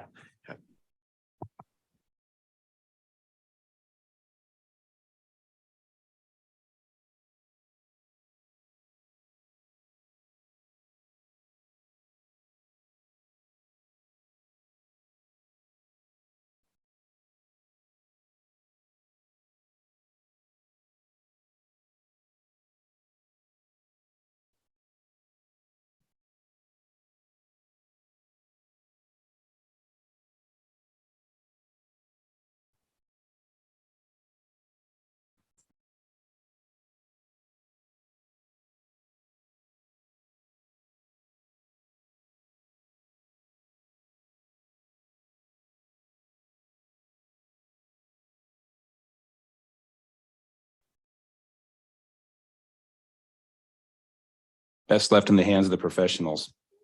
Again, good afternoon, everyone. Mike Reeves, Chief of Land Acquisition. So this next item presents the Park District with an opportunity to facilitate what could be referred to as the capstone, perhaps, of John Muir Land Trust's years long effort to conserve the Harvey Ranch. And as you heard earlier, comments from Linus Uckel, Executive Director with JMLT, is here today. And he'll no doubt want to add his comments to this item. I wanted to start actually with a quote from JMLT's campaign material for this effort to preserve Harvey Ranch. It sets some conservation context to do with the property owners themselves. So, quote, "The Harveys are among the conservation icons who helped shape the modern Bay Area. Among their many roles, Charlene Harvey led the fundraising campaign to protect Crissy Field, and her late husband, Jim Harvey, served as director of the California Parks Foundation. The family is generously making their cherished ranch available for conservation." So hopefully not to steal too much thunder from Linus and any of his comments to follow, but I thought that was an important kind of historical context to read into these proceedings, not knowing what the other opportunities might be to share that bit of history. Before describing the partnership with JMLT that will help make this a reality, I want to give a bigger picture of the recreational opportunities that will stem from the conservation of this property. So we'll move on to the maps to give an overview. So the Harvey Ranch is 136 acres total, and that's represented on this image by the orange, the two orange pieces you see there on either side of Bollinger Canyon Road. And then there's a brown piece on the top of the larger orange piece. That's the 10 acres of the ranch where the family's compound is, the residential compound. And that's what the family is going to be retaining through this acquisition. So the acquisition is for the balance, the 126 acres, 90 acres on one side of Bollinger Canyon, 36 on the other side. That comprises the open space of the ranch, all of the open space. So to get our bearings, the dark green there, you see that's Las Trampas Wilderness Regional Preserve. If this map was more zoomed out, you'd see that this is the northwestern portion or corner of that preserve. You also have some green lines snaking through the map that are regional trails. So kind of in the upper left corner, you have the Lafayette Moraga Regional Trail. And then in the middle of the image and actually cutting through Harvey Ranch is the Old Moraga Ranch Regional Trail. And then you have some other light green to the bottom of the image is East Bay Mud Watershed lands. That's for the San Leandro Reservoir. And there's a trail system within those watershed lands that includes a third regional trail in this area, which is the Rocky Ridge Regional Trail that goes from Redwood Park out to Las Trampas. And then you also see the purple lines on the map. And this is where there are potential future trail connections to connect these regional trails one to the other that would be made possible through the acquisition of the Harvey Ranch property. Oh, and then I'll also point out the crosshatched brown yellow property that is adjacent and south of Harvey Ranch. That's the Faria property. And the John Muir Land Trust holds a conservation easement and trail easement over that property. So they've already been hard at work to line up the prospects for, again, extending these trail connections across Harvey, across the Faria property, and then south into those East Bay Mud watershed lands, which comprise several thousands of acres of open space. And that trail network, including the Car Ranch Loop Trail, which you might see in the bottom right of that image. And the Car Ranch was an acquisition, again, by John Muir Land Trust. Those lands since transferred to East Bay Mud. So JMLT has been very hard at work in this area. It's a programmatic area for them. And again, many, many years in the making to get to the point where they have what is perhaps this capstone project.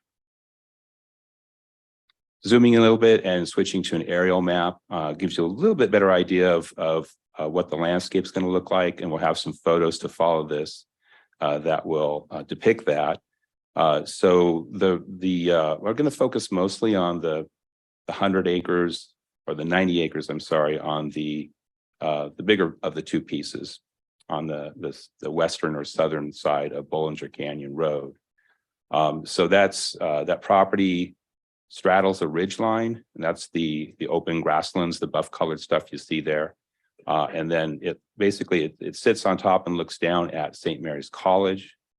You have it's very close to the Geisberger Observatory, which is on the campus grounds, but the Harvey property is very close to that. And the purple lines you see going through St. Mary's College, there's no formal arrangement at this time for public trail access that would take you up onto this ridge line that goes through the Harvey property, but that's of course because the Harvey property is today private. But those trails do exist, and they take you up to the Geisberger Observatory. And from there, you're a few steps from the Harvey property and entrance into the property. Again, just to give some mention to the 36 acres on the east side of Bollinger Canyon Road. So that's additional open space, and a portion of that touches on Valley Hill Drive. That provides another puzzle piece, and eventually providing public access, trail access into this northwestern portion of Las Trampas Wilderness. Several hundred acres that are in land bank status, but we've been working to acquire those lands over the years, and looking for in the future an opportunity to provide that access to the public into that part of the preserve. So we're going to look at some photos, and again, we're going to focus on the 90 acres on the west side of Bollinger Canyon. We're going to start at the bottom on Bollinger Canyon at the trailhead to our Old Moraga Ranch Trail, and then we'll move up through the drainage, and then gain the ridge line and have some views from there. So this is the trailhead sign. It starts in very heavy canopy, steep drainage, takes you up. You get to many parts along the trail as you're rising. You're always hugging that drainage, and you can see here an example of where park staff have constructed a boardwalk and a railing to provide a safe passage right up against that drainage. And long term, this is something that needs to continue to be managed. One important aspect of this acquisition is that it provides the potential to be able to pull that trail back as the need arises in the future, so that we're not right there on the edge of that steep drainage. So these photos are just to kind of indicate that. This is taken from the trail, and that fence you see there is more or less the boundary of the existing easement that actually this state parks holds, and that we operate the trail under a separate agreement with state parks. So we're on the right side of our existing trail of that easement boundary, but on the other side of this fence is where there's that opportunity to have future alignments of that trail, again, to pull it back away from that steep drainage. So that's a very important aspect of this acquisition opportunity and how it could help our trail system. So this is close to the ridgeline, to the top of the Old Moraga Ranch Trail. Looking down at a series of switchbacks, you can see there. That's the green, and this is a very steep section of the trail. And again, it's staying within that 100-foot wide state parks trail easement that we operate. So this acquisition again would provide an opportunity to, in the future, perhaps provide a more gradual ascent through realignment of that trail, because the Harvey property is everything you see, basically everything in this image in the foreground. So there's that provides some more room to rejigger the trail there. So now we're at the top of the ridge line, and the Old Moraga Ranch Trail comes up from the left side of the image. And then the gate you see there is the southern boundary of this 90 acres. And past that, you're into the Faria property. And again, you're where John Muir Land Trust has that conservation and trail easements. So in the future, you would go through the Harvey property, pass through that gate, and you continue south, eventually dropping into the San Leandro Reservoir watershed lands and that trail system there. So again, that potential to open up several thousands of acres of open space through this corridor. So here we are, kind of close to the northern northern part of that 90 acres, looking southwesterly and across that ridge line. And the Harvey property is everything in the foreground and the middle ground, most of the open grasslands you see there. And then past that, you cross over into Faria and then into the East Bay Mud watershed lands, which are in the distance in the image. So now we're going to pivot to the north. We're on the Harvey property and we're looking northwesterly, and you see there's the Geisberger Observatory. And then just below the observatory, there is the property corner. And you might see a gate, you might make that out. So on the left side of that gate and that fence there, that's St. Mary's property. And that's where folks at St. Mary's or from the community will have a trail that will take them up for those views from the observatory. And this would be where in the future, that connection could continue on into the Harvey property and along that ridge line. And harkening back to the map I showed earlier, that connection right there at that corner of that property onto Harvey could take you, if you're going in the other direction, all the way to the Lafayette Moraga Trail and that connection. So a lot of trail names here, but a lot of opportunity for regional trail connections. So again, this is a land conservation opportunity in partnership with John Muir Land Trust. This is again referring to their campaign material, one of the most consequential efforts in JMLT's 30-year history. It will be funded completely through private philanthropy. JMLT has had a successful effort to fundraise, I think close to, and they may have hit the mark, they're shooting by the end of this year to hit $4 million. So that will cover the purchase price of the property and initial efforts to plan and design and develop the property for appropriate recreational access.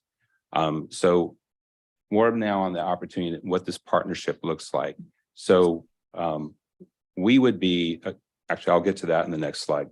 Let me just continue down the bullets here. So funding, again, 100% through private philanthropy, but this will also advance our Park District's own Measure WW goals, preserve open space, provide future opportunities for regional trail linkages and new points of access into Las Trampas wilderness. I mentioned that it will advance, it will actually further those goals because we have in 2020, the Park District spent down the last dollar, the last acquisition dollar of its allocation under Measure WW for Las Trampas. So this acquisition by John Muir Land Trust really kind of leverages those earlier public dollar investments, and in that sense advances and furthers those goals of Measure WW for the Park District and for the public. So JMLT, not the Park District, will actually end up with ownership of the property, the 126 acres of open space, and they will own and manage that property as part of their system of open space preserves. The district, in turn, through this transaction, will hold two easements, a recreational access easement and a conservation easement over the entirety of the property. That will ensure that the land is protected in perpetuity and secure those future regional trail connections. So about the transaction structure. The Park District is able, through its status as a public agency, to acquire portions of property, portions of legal parcels, and do that without the need to go through what would otherwise be a more kind of involved and complex process to create a parcel map if it was a private to private, seller to buyer. So we can step in and take the position of the land trust under the existing purchase agreement with Harvey, acquire the property directly from Harvey, the 126 acres, leaving Harvey with the 10-acre residential compound, and then in the back-to-back escrow, transfer that same 126 acres to JMLT. And in that same escrow, JMLT grants back to the Park District the two easements I mentioned, the recreational access easement which would allow us to, in partnership with JMLT, which will be taking on that role of developing the property for public recreational access, but ensuring that there's coordination on that with the Park District on what that looks like. That includes trail connections and staging areas where appropriate, public access staging areas. And then secondly, that actually should say, one of those bullets should say conservation easement. They both are referring to recreational components, but that's the other aspect is conservation easement over the entire property granted by the land trust to the Park District. So our target is to, and this I mean the land trust, Harvey, and the Park District staff certainly. Our target is to see if we can close this escrow of this back-to-back transaction by the end of this year. So we have a week and a couple of days to get that done. If it extends over into the new year, then that's the land trust is working with the Harveys to ensure that the purchase agreement will remain valid, or in effect, I should say, and that close of escrow will occur as soon as available to do. And Linus may want to speak more on that, where we are as of this day. With that, yes. So I'm open to receiving questions from the board. And Director Lane. This is really very exciting. So, and I love seeing these maps that are large. They cover a large area. But I would point out that if you imagine off the side of the map, there's a big green Las Trampas wilderness preserve, and you're just seeing a tiny part of it. There are areas from Las Trampas where long distance trail users like to start at Las Trampas and sail over the hills and end up in San Leandro Reservoir or St. Mary's, sometimes lost at night. And I think it's a great privilege for us to be involved in a vision that will allow people to have that opportunity. And that's really all I have to say right now, other than it is really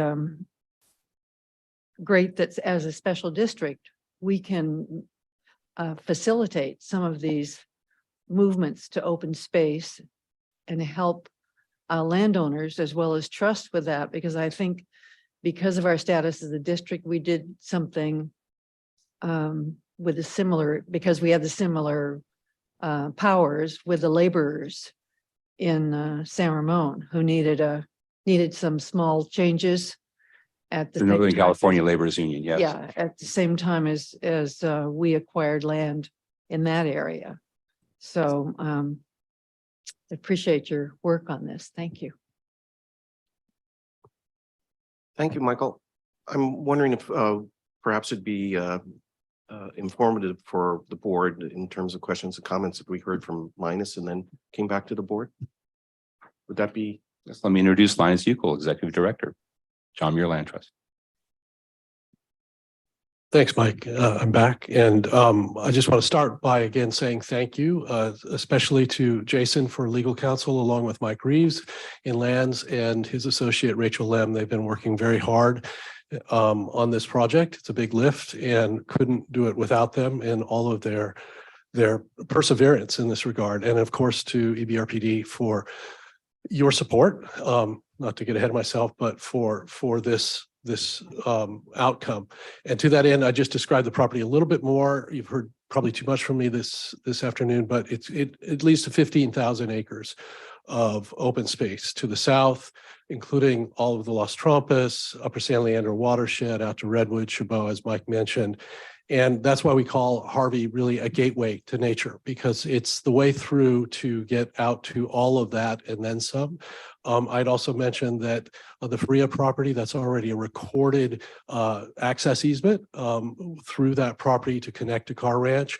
We conveyed Car Ranch 702 acres, I believe, to EBRPD, rather at MUD, because of its stewardship for watershed, but we hold back a conservation agreement so that should it ever be surplus, in the very unlikely circumstance that it should ever be surplus, its first right of refusal or its reversion comes to the land trust, so that's permanently protected that way, and we manage it for public access. So again, in good concert with EBRPD as well as the MUD, all of these lands will remain opened and to great utility for the public, but also the wilderness values that are associated with these properties are significant.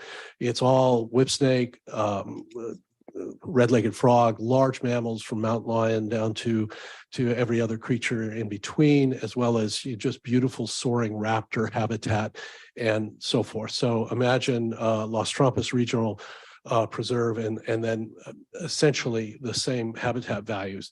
Also coming through St. Mary's, we have a very affirmative relationship with them, as well as some very old easements going back to when the land was conveyed from James Irvine and company to the college in 1927.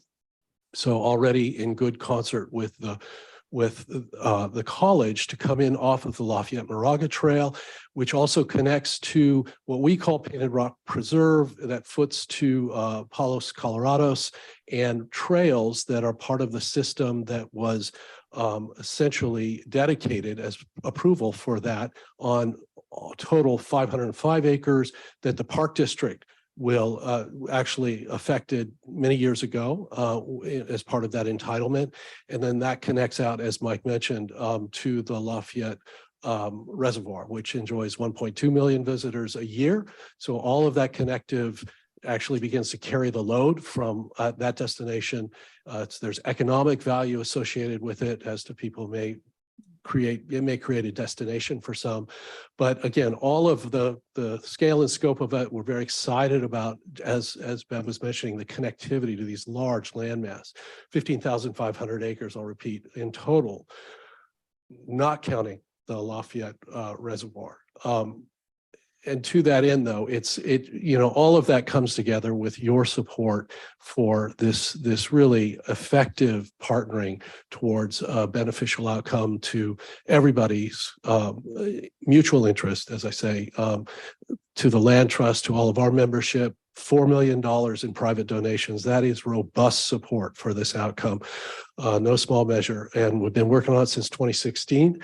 So I'll be very happy if you could put it in the rearview mirror. And Mike asked as well about extensions. We have attained extension from the family to move into the new year, should we so need to do that in order that everybody's aligned. But otherwise, very much appreciate your authorization of this as you may. Any questions, I'm happy to entertain as well. I can go on for days, hours, months, whatever you like on this project. I know you can. I've had the benefit, as Mila and I have long time activists with the land trust. We've had the benefit of 2 Linus Uckel tours of this property. Yeah. So I know it is everything you described and Michael described as a connection, a gateway to all these vast wilderness that's out there. And I'm very happy that the Park District can act as essentially a vehicle for closing this deal successfully. Importantly so. Yeah, and I'm happy to, anybody and everybody, I've been out with Dee as well, anybody and everybody, I can put you in a truck or walk along, whatever you want to do. It's well worth seeing. It's spectacular. It really is. So members of the board, for Michael or for Linus, questions, comments? Seeing that, it's pretty straightforward. Is there any public comment? Madam Clerk? No, President Coffey, the only speaker we had was just Mr. Linus. Okay.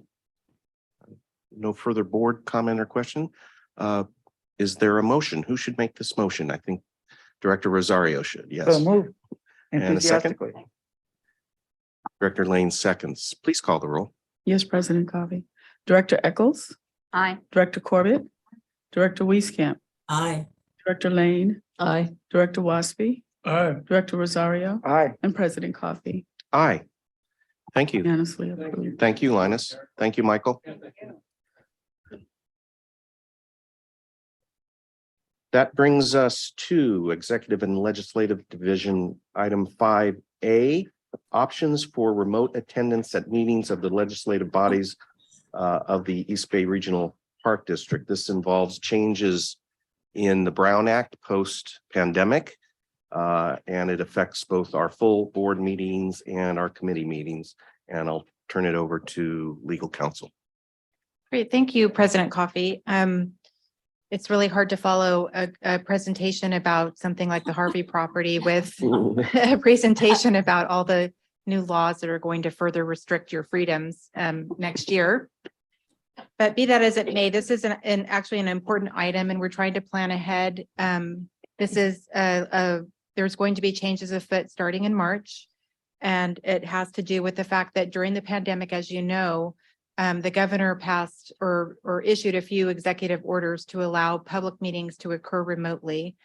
That was ultimately followed up after shelter in place was over by AB 361. And AB 361 allowed kind of this hybrid concept that we've been operating under.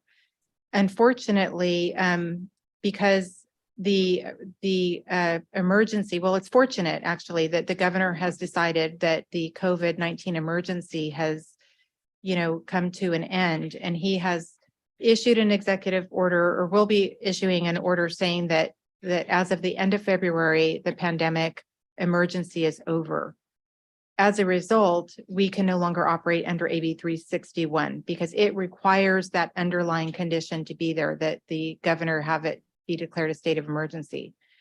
So barring there being any change in that, there is a new law that was passed back in November, AB 2449, that the governor signed that allows for additional remote meeting attendance requirements. It is extremely restrictive compared to AB 361. So we thought it was a good idea to let everybody know about it because it applies to all members of legislative bodies.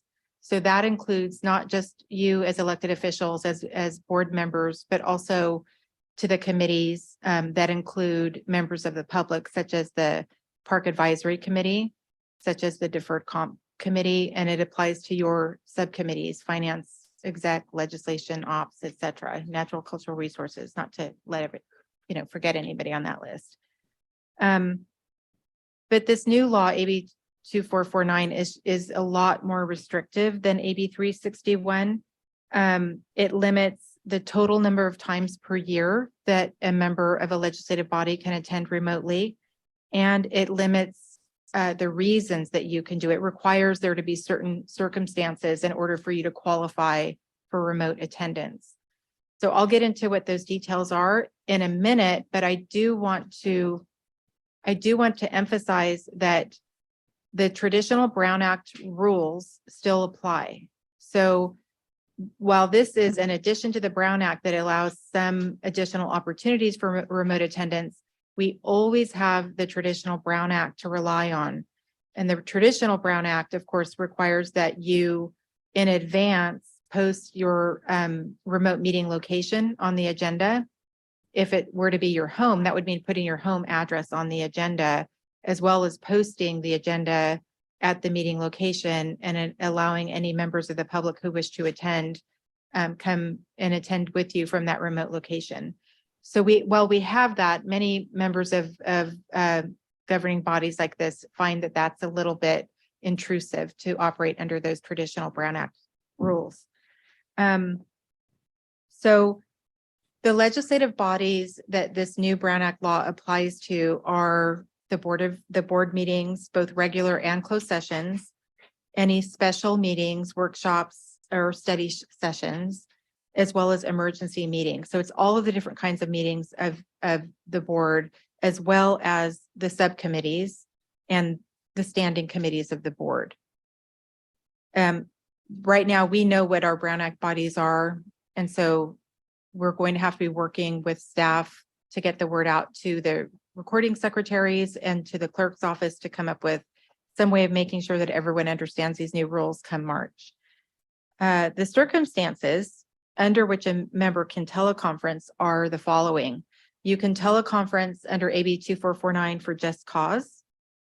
And just cause is defined in the statute as childcare needs, family caregiving needs, contagious illness, physical or mental disability, or travel while on official public business.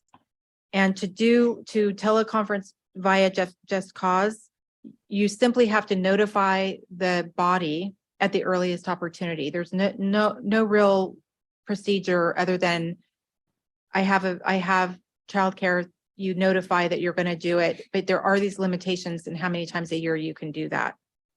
The other circumstances under which teleconferencing is allowed are emergency circumstances. Now, the emergency has to be an emergency that prevents the member from in-person attendance. It can't just be something that you believe is an emergency. It actually has to be the type of emergency that prevents you from coming in person. It can be a physical emergency or a family medical emergency. But this has some additional and rather, I consider them onerous procedural requirements. If you know about this emergency in time to get it on the agenda, you were supposed to let the clerk know that you need to ask the board for permission to attend under this emergency. And you aren't required to give like personal details about the emergency, just a brief description of what the circumstances are. And then the majority of the board, because for all of these, I want to back up and say that a quorum is required to be here physically at Peralta Oaks in order for anyone to teleconference. If you lack a quorum, we can't have a meeting. But then that quorum of the board will vote on whether or not this member can remote in to the meeting based on these emergency circumstances. For all of these remote things, we have to follow specific remote access rules, which we are already providing since we have hybrid meetings. I think we're technologically capable of doing it. We do have to have the same public comment requirements in terms of allowing real-time public comment. And if there is a hybrid meeting with electeds, some electeds being hybrid, we of course have to go back to taking the roll person by person, elected by elected. So I'm going to tell you a little bit about the time limitations. There's a limitation that no member can attend remotely for a period of more than 3 months. I'm not sure exactly how anyone here would remote for 3 months, because the other limitation is that that you can't remote in more than 20% of your regular meetings. And so for the East Bay Regional Park District, that means there's a 4 meeting maximum per year for each member. If a body meets fewer than 10 times a year, there's a maximum of 2 times. And it's still unclear how this relates between like the board meetings versus the subcommittee meetings, whether you get 4 remote attendances for board meetings and an additional 2 for subcommittee meetings. It's really not clear. We're going to have to keep our eyes open and see how people are analyzing this or how other bodies are practicing it as it becomes effective January 1st. So this new law is going to be in effect until January 1st, 2026. I don't know if we'll still be needing it that long, but it is there to provide some alternative to the traditional Brown Act rules starting in March.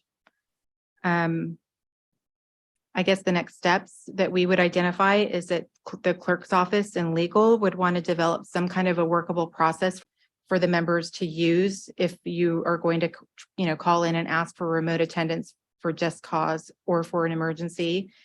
And we'll need to track it since there are these time limitations. And we'll want to share information with the subcommittees and the standing committees. And just keep an eye out on how other public agencies are implementing this new law so that we can try to stay in kind of, we don't want to be an outlier in how we're applying it. And it's not really clear. Some of this is a little fuzzy. So And I'm here to answer any questions you may have. Thank you. So what are the consequences if a member exceeds the limits? If a member has exceeded their limits and they had a reason they couldn't attend the meeting in person, they would just not be able to participate in that meeting. You'd be marked absent. Wow. And then if there's no quorum, you'd have to suspend the meeting? If we don't have a quorum in attendance here, we would not be able to hold the public meeting. Okay. That's right. Director. Under the provision for emergency circumstances, you said the member would need to put it on the agenda. So does that mean, is there a way to put it on the agenda? I mean, if it's an emergency, you're not going to know in advance. So when and how would you put it on the agenda? Thank you for bringing that up. I think that's in the staff report, but I failed to mention that if you don't have time to get it on the agenda, then it needs to be it's the first item that the board has to vote on. It can be, this law allows this item to be on the agenda as the very first item of business to be voted on by the rest of the board, even if it wasn't on the agenda 72 hours in advance. So without notice? Without notice. So the Brown Act is for once allowing you to do something without notice. My gosh. Yeah, hallelujah, huh? Notice. Director Wieskamp. Explain to me why they feel the need for these very complex, difficult to implement, maybe even understand rules. Does anybody have a clue? Unfortunately, I, as your general counsel, am not real up to date or up to speed on what the motives were behind this particular legislation. I know there was a competing bill that did not pass the legislature that was a little bit less restrictive. I can just say it does suggest that there are some folks out there who believe that it's time for elected officials to come back in and have their public meetings in person. And unfortunately, I think the Park District is just differently situated than a lot of other public agencies where they're very localized. We are spread out over these two very large counties. So it affects East Bay Regional Parks a little differently than it does, for instance, like a city or a county. I guess additional question, did I understand you to say that if I were doing what I'm doing today, that my address would be public? In order for you to teleconference under traditional Brown Act rules, you would have to put your address on the agenda and say, this is where I am having, and this is the way, Director Wieskamp, I don't know if you ever had occasion to have to do it this way in the past, but in the past, that would have been required if you wanted to teleconference from your home. Most elected officials under traditional Brown Act would not have done it from their home. They would have just gone in person. Of course, this is pre-COVID where we had some health reasons for not coming in person. But typically when people took advantage of traditional Brown Act rules, they would be at a conference somewhere in a hotel, something like that. And they would have to post that location on the agenda, as well as post that agenda at their hotel. I guess I'm concerned about this. I'm not going to be here, but there seems to have been in this last very difficult period a number of public officials who, once their home site was found out, were attacked in a variety of ways. It just seems like you're asking to put somebody willing to be elected into a position that they're more vulnerable if they have to, for one reason, work from home. Well, that's correct. And I think that that's why AB 2449 does allow at least some limited teleconferencing without disclosing your home address or inviting a member of the public into your home. There is an additional requirement that I didn't mention. I know it's in the staff report that if you are teleconferencing under AB 2449 and there's someone else in the room with you, who's over 18, you have to disclose who that is to. I saw that in there too. It's curiously complex. And I don't know that I see the public merit for it, but perhaps somebody else does. I'm not a lawyer. I think it reflects the value of our state legislators that highly values access to your local officials. I think this is combined from, people who are active in their city government or county government with newspaper folks or media folks who want to have access to you in the room. And therefore they highly value in-person attendance by electeds in local government.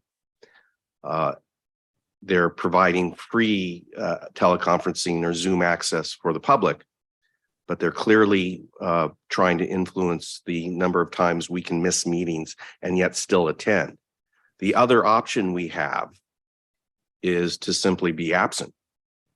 And I think that will happen more on the local government level where people who are elected can't attend a meeting for some reason and do not want to post their address of where they're going to be. They'll simply choose to be absent. And there's a limit on how many absentees we can have, I believe, just missing meetings before your seat is considered vacant. I don't know what that number is.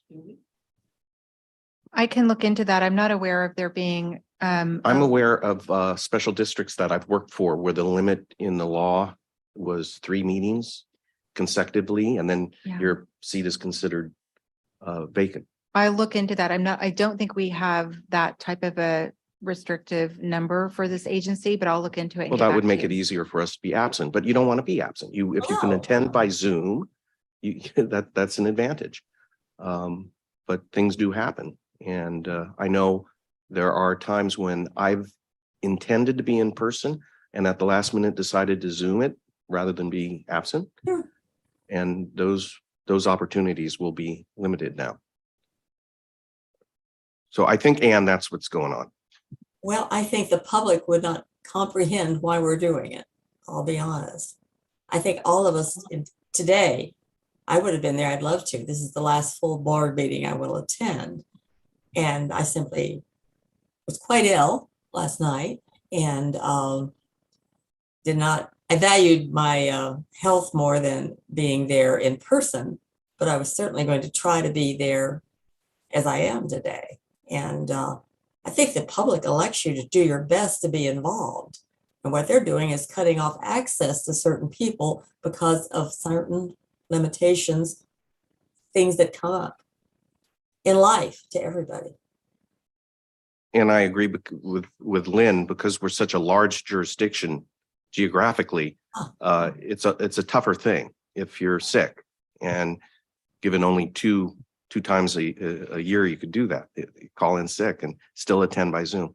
How does this impact our offsite meetings, like the field trips or the workshops, where we're not set up for Zoom? Obviously on a field trip, we can't Zoom it. Does it mandate that we? Those meetings are included, but there is no Zoom option for your field trips. There's no requirement that you be here because you're still within your jurisdiction when you go on your field trips. And so you don't have to worry really about those, but there just isn't a Zoom option. So, but all your I'm meetings. thinking about the public. Oh, the public, mandate. there's nothing in the law that requires you to provide a hybrid option for the public. Okay. Interesting. Okay. So it doesn't impact our field trips.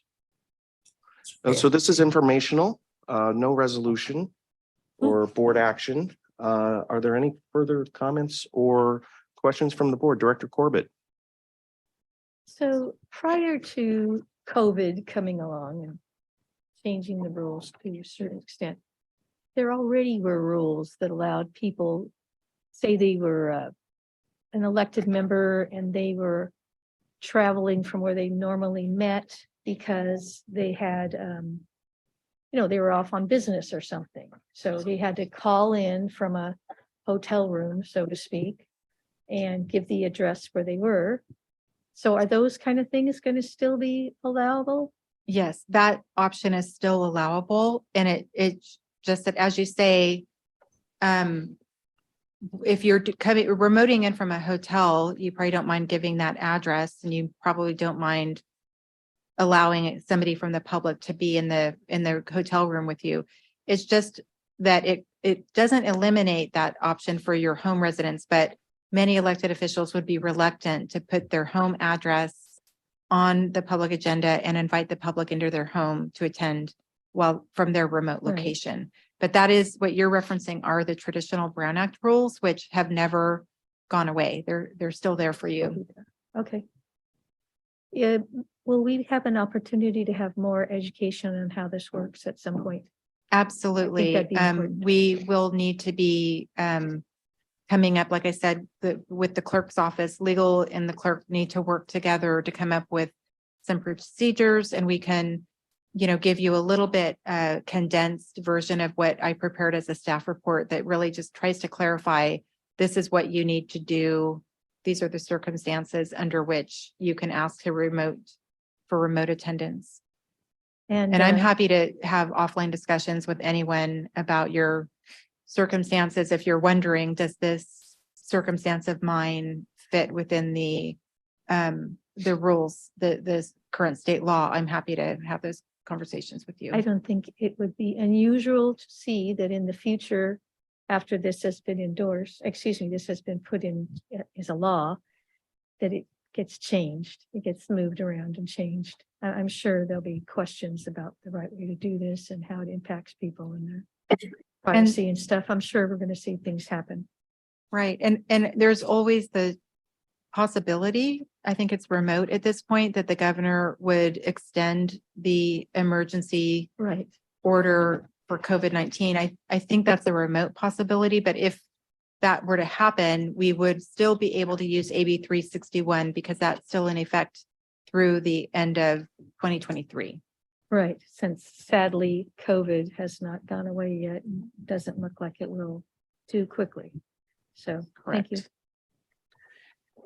And I would encourage our government affairs folks to work with the Special District Association and try to loosen up some of these, especially for a large geographic jurisdiction.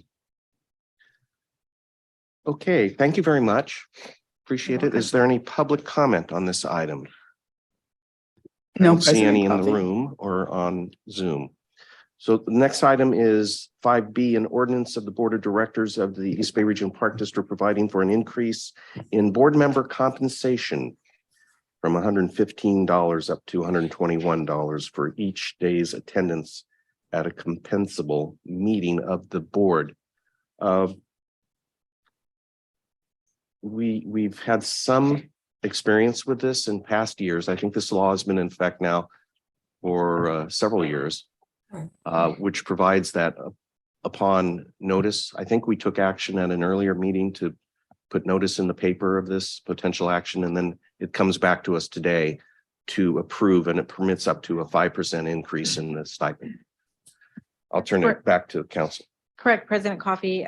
This has been in effect since 2019, and it should come to you annually. I think that maybe there have been 1 or 2 years where we've missed, but ideally, once a year, we would bring you this item to consider increasing board compensation by the 5% allowable by law.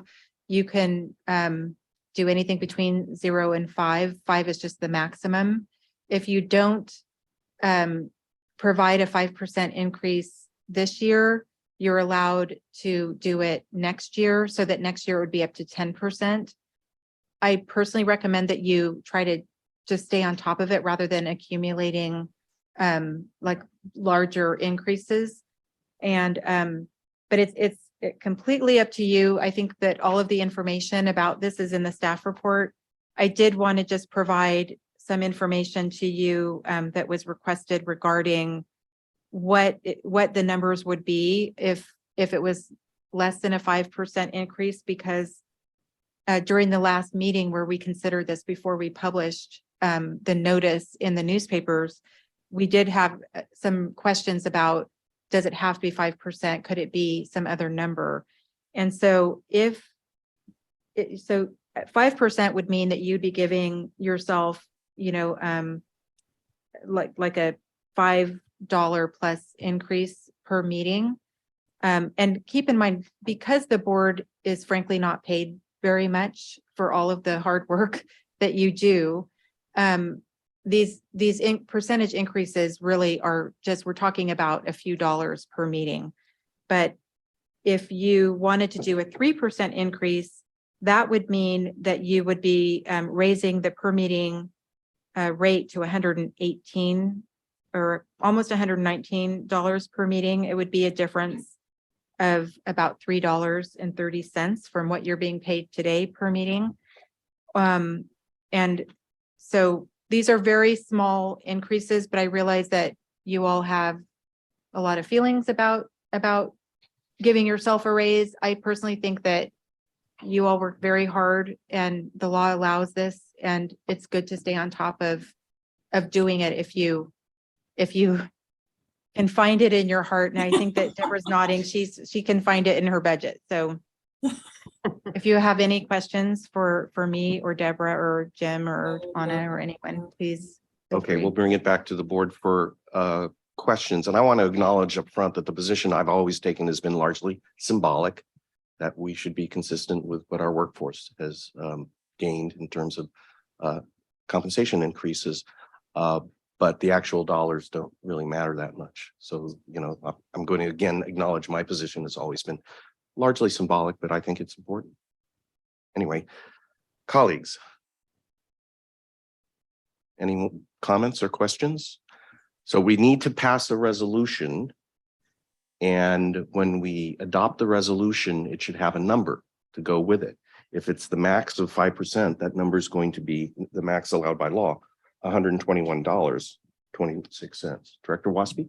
Well, I was just going to comment, you know, it is symbolic, but I believe that, you know, the reference was made that we work very hard as a board, and we do work very hard as a board, and we don't make very much money, but I think the same argument can be made for our cops and our park rangers and all of the people that work for the park district. So I would be in favor of at 3%, exactly what the police association is going to get and what AFSCME is going to get. My math is that takes us to 119. And we're presently at a Round it off by all means. The money means nothing. It's just the symbolic deal in my. yeah, well, 3% would take us up to 119, just about. Rounding it up. Other comments? Director Corbett? 3%, you said? Mhm. And it, under the rules, what's the highest it could be? 121. 5%. 121 and 26 cents. And 26 cents. Do not forget the 26 cents. And That's I know correct. that there has been some discussion that I understand what you're saying, Dennis. I don't disagree with the fact that, you know, we should try to be fair, like we can be fair to other employees. But at the same time, there haven't been raises for many, many, many, many, many years.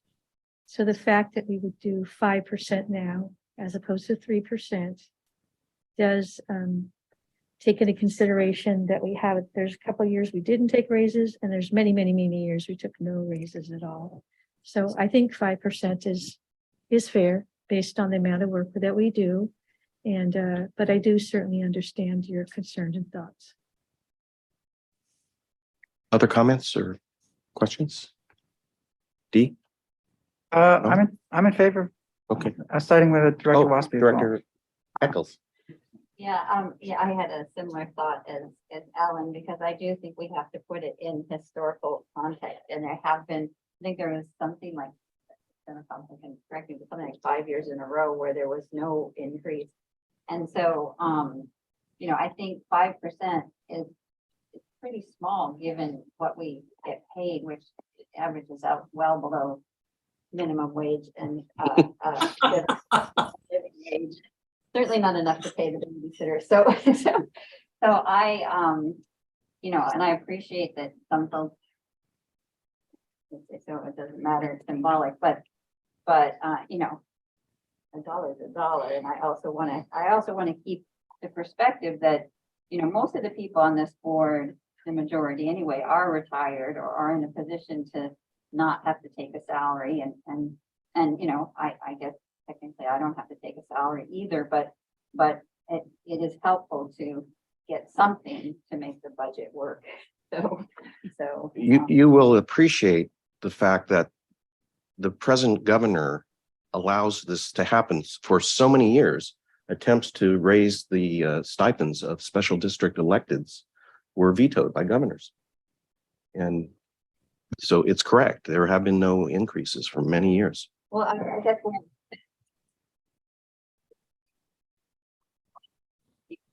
to join who don't already, a pension and already retired, because it's not, you can't live on $10,000 a month, even if you made the maximum that was, excuse me, you can't live on, this is the compensable,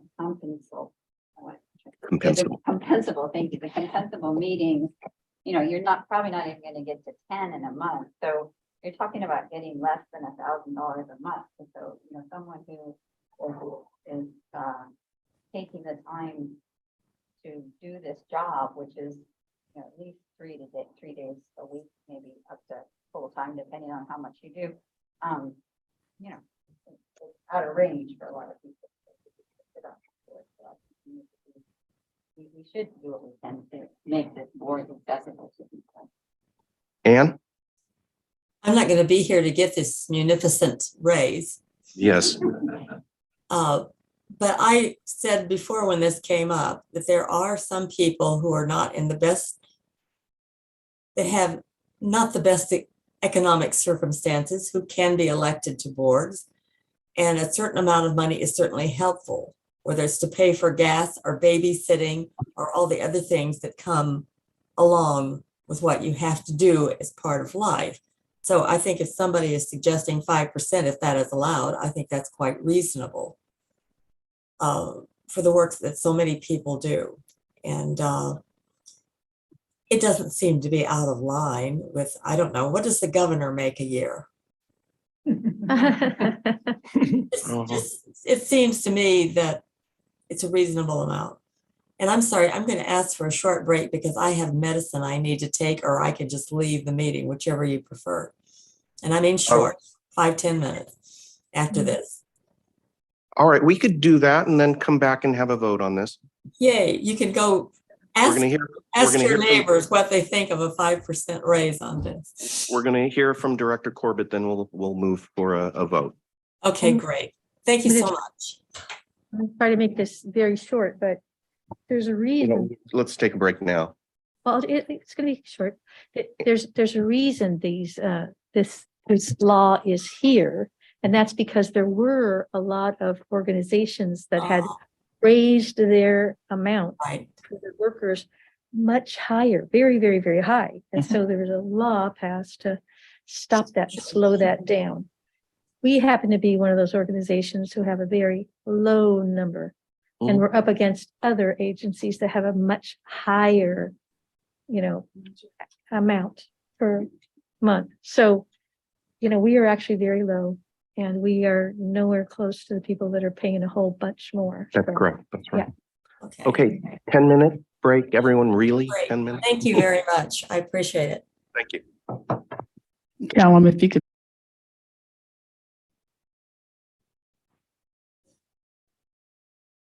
Increase in board member compensation in the form of our meeting stipends. And we will continue to take board comments on the item. Director Lane. Thank you. Well, in 25 of the years I was here, we've been paid $100 a meeting, and it's never gone up. And when we've compared ourselves with other agencies, we compare right there with people that have 10 employees. And so, I think it's reasonable for us to go up 5%. Thank you. Any other comments? If not, I'll move to public comment. Have there been any requests for public comment on this item? No, there have not, President. Coffee. I don't see anyone in the Any physical Zoom room. Hands, no. Anyone on Zoom who wants to comment on this item? Raise your Zoom hand. Seeing none, I will move to asking for a motion on the resolution and a number that goes with the stipend increase, which at the full 5% would be $121.26. Director Lang. I would like to make a motion that we raise the board member compensation to $121.26 for each compensable meeting of the board. And this will be approval of the resolution as presented on page 221 of our board packet. Yes. Is there a second? I'd be glad to second. Director Wieskamp seconds. Please call the roll. Yes, President Coffee. Director Rosario, No. Director Eccles, Yes. Director Corbett, Aye. Director Wieskamp, Aye. Director Lane, Aye. Director Waspy, No. President Coffee. No. Passes 4-3. It's 4-3. Mhm. All righty, thank you. Now, item C, authorization to enter into a lease agreement with the city of Fremont to continue our operations at Mission. Jim O'Connor. Okay, good afternoon, President Coffee, members of the board, Jim O'Connor, Deputy General Manager. I'm going to see if I can, see if I can find my presentation here.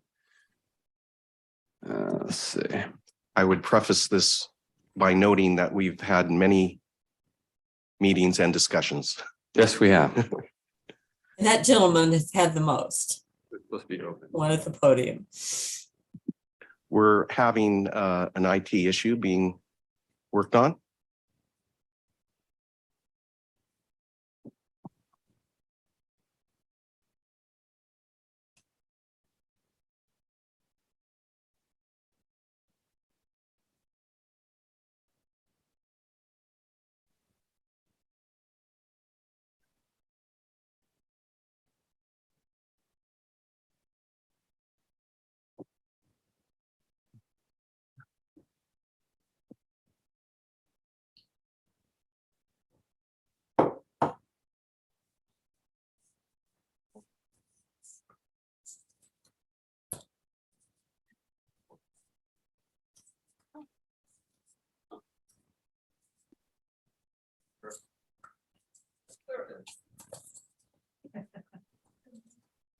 All right, thank you very much. Well, it's been a long road, a little over 2 years to get through this renewal process. This started in early 2020. We had lots of delays due to obviously the COVID-19 pandemic and other political issues that came up around this item. But I'm here to happily tell you that as of December 6th, the Fremont City Council approved the renewed lease by a vote of 6-1. So that brings the item here. So they've approved it as the landowner. And now we're here with this board to get your approval for that lease, renewed lease for the operation of 900 acres of Mission Peak Original Preserve. And let me see if I can get rid of this. Okay, and so I'm just going to have a very brief presentation, maybe, potentially. There we go. Okay, let's see. Yeah, there we go. So this is the 900 acres. You can see there in the lower, if I can highlight it here a little bit with the cursor. This is the Stanford staging area at the eastern terminus of Stanford Avenue in Fremont, and the 900 acres extend up to what we often refer to as our McClure property, and then the trail goes on up to the top of Mission Peak. The Stanford Avenue staging area has 43 parking spaces. There's an additional 150 spaces in the adjacent neighborhood in what we call the permit parking area, and I'll talk some more about that in a minute. The current hours are 6:30 a.m. to 8 p.m. and summer hours are 6:30 a.m. to 9 p.m. The current lease agreement expired in July of 2020 and currently has been under a month-to-month extension until today.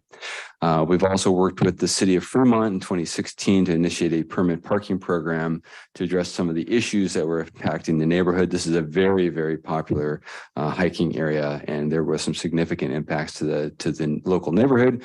And the two agencies, we worked together to initiate this permit parking program. That was extended in 2020 to July 7th of 2023, and we're expecting that to be extended again by the city of Fremont. This is a city of Fremont parking program, just to be clear about that. I want to highlight some of the language changes in the agreement very briefly. We did add under the property rights section, subject to the terms of this lease, the party shall have exclusive control over the property and the sole authority to operate and manage the property. The term, what we're looking for is initial term of 20 years out to July 1st of 2042, and then the lease can be extended for another 20 years by mutual consent of both agencies. The park operating hours, we have the authority to set the operational hours, but we will notify the city of any changes to those hours 30 days prior to implementation. The city has the option to hold a community meeting in Fremont regarding the hours change. The hours change will be reviewed and an East Bay Regional Park District Committee meeting. We normally do that at operations as we did with the initial hours change. Park hours will be posted at the entrance of Stafford staging area on a permanent sign, which we currently have in place. Capital improvements, there were some changes to this language. Major capital improvements will have a 120-day time for approval by the city, or smaller projects which do not require a permit from the city will be reviewed within 60 days. The city may select to host a community meeting before determining whether to proceed or not with a capital project that requires a permit issued by the city. This is what the city terms a major capital project that requires permits. City regulatory actions, in the event that the city exercises its police powers and closes Stanford Avenue for more than 24 hours, the city shall assume the responsibility set forth in this lease for the 900 acres until the conclusion of the action.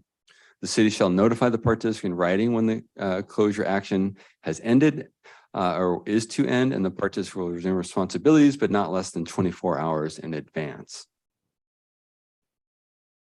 Cooperation, the district and the city shall work cooperatively to resolve issues in and around the property in a timely manner, something we've done for 44 years here at this location, in the initial lease in 1978. The district and the city will work cooperatively to promote the use of Pine Street entrance at Ohlone College, and we've done lots of actions around this, including removal of the signage which points towards Stanford Avenue.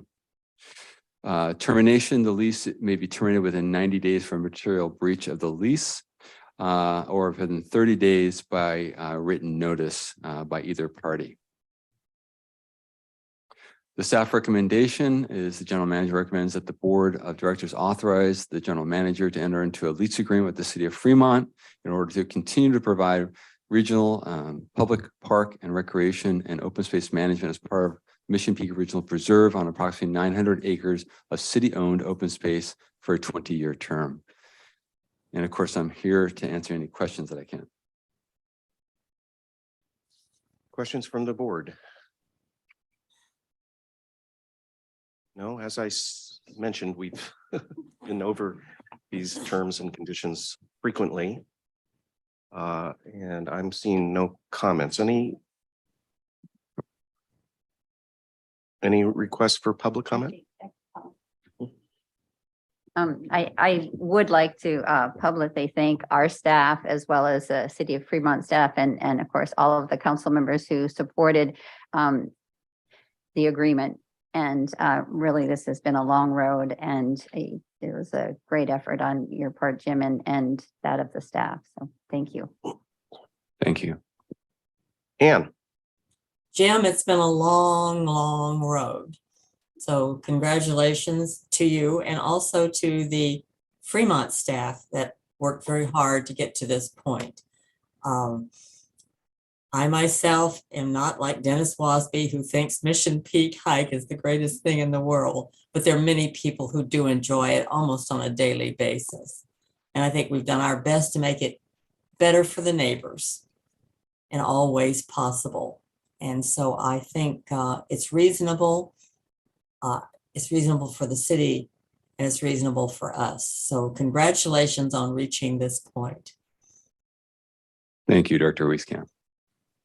Thank you, Ann. Other board comments?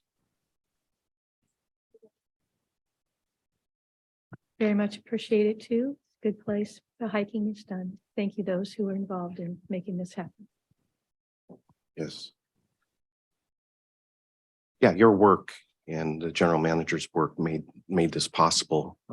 We obtained a successful lease on our terms essentially, and that was a lot of effort, I know, on your part. And I also appreciate the work the Fremont staff did on this in working with you. Any requests for public comment?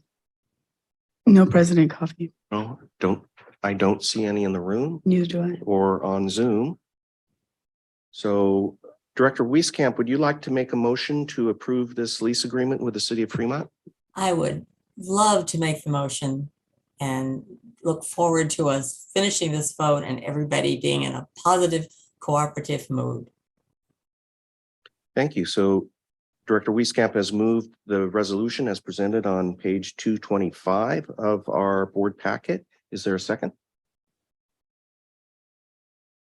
Director? Sure. Oh, come on, Dennis should be the one. I was staring at him and he eventually got the clue. Director Waspy, seconds.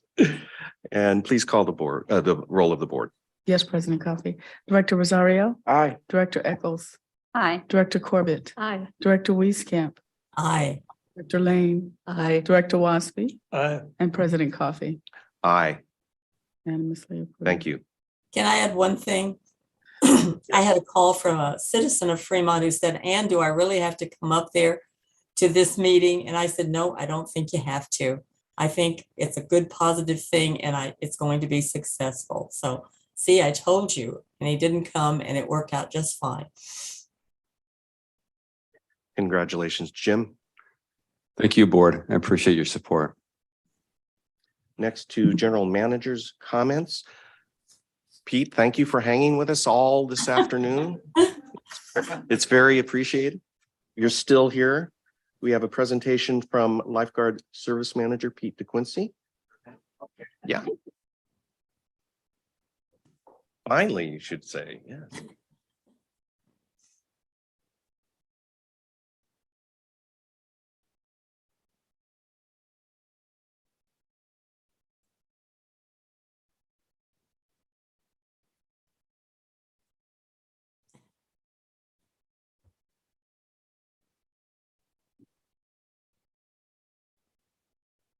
Once again, we are working on getting the slides up.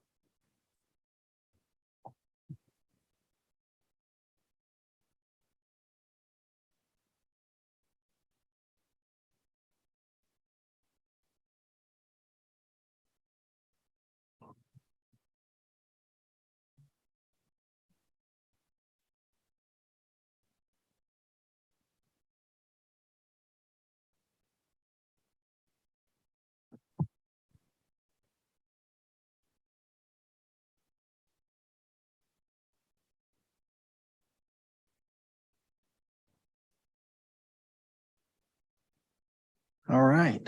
Good afternoon. President Coffee, members of the board, Pete DeQuincy, I'm the lifeguard service manager for East Bay Regional Parks, and I'm going to do a kind of year in review. Had a little Pepsi, so I might be a little bit amped, so my apologies. Let's start just going through this. It is going to happen. Why is it not going? This one.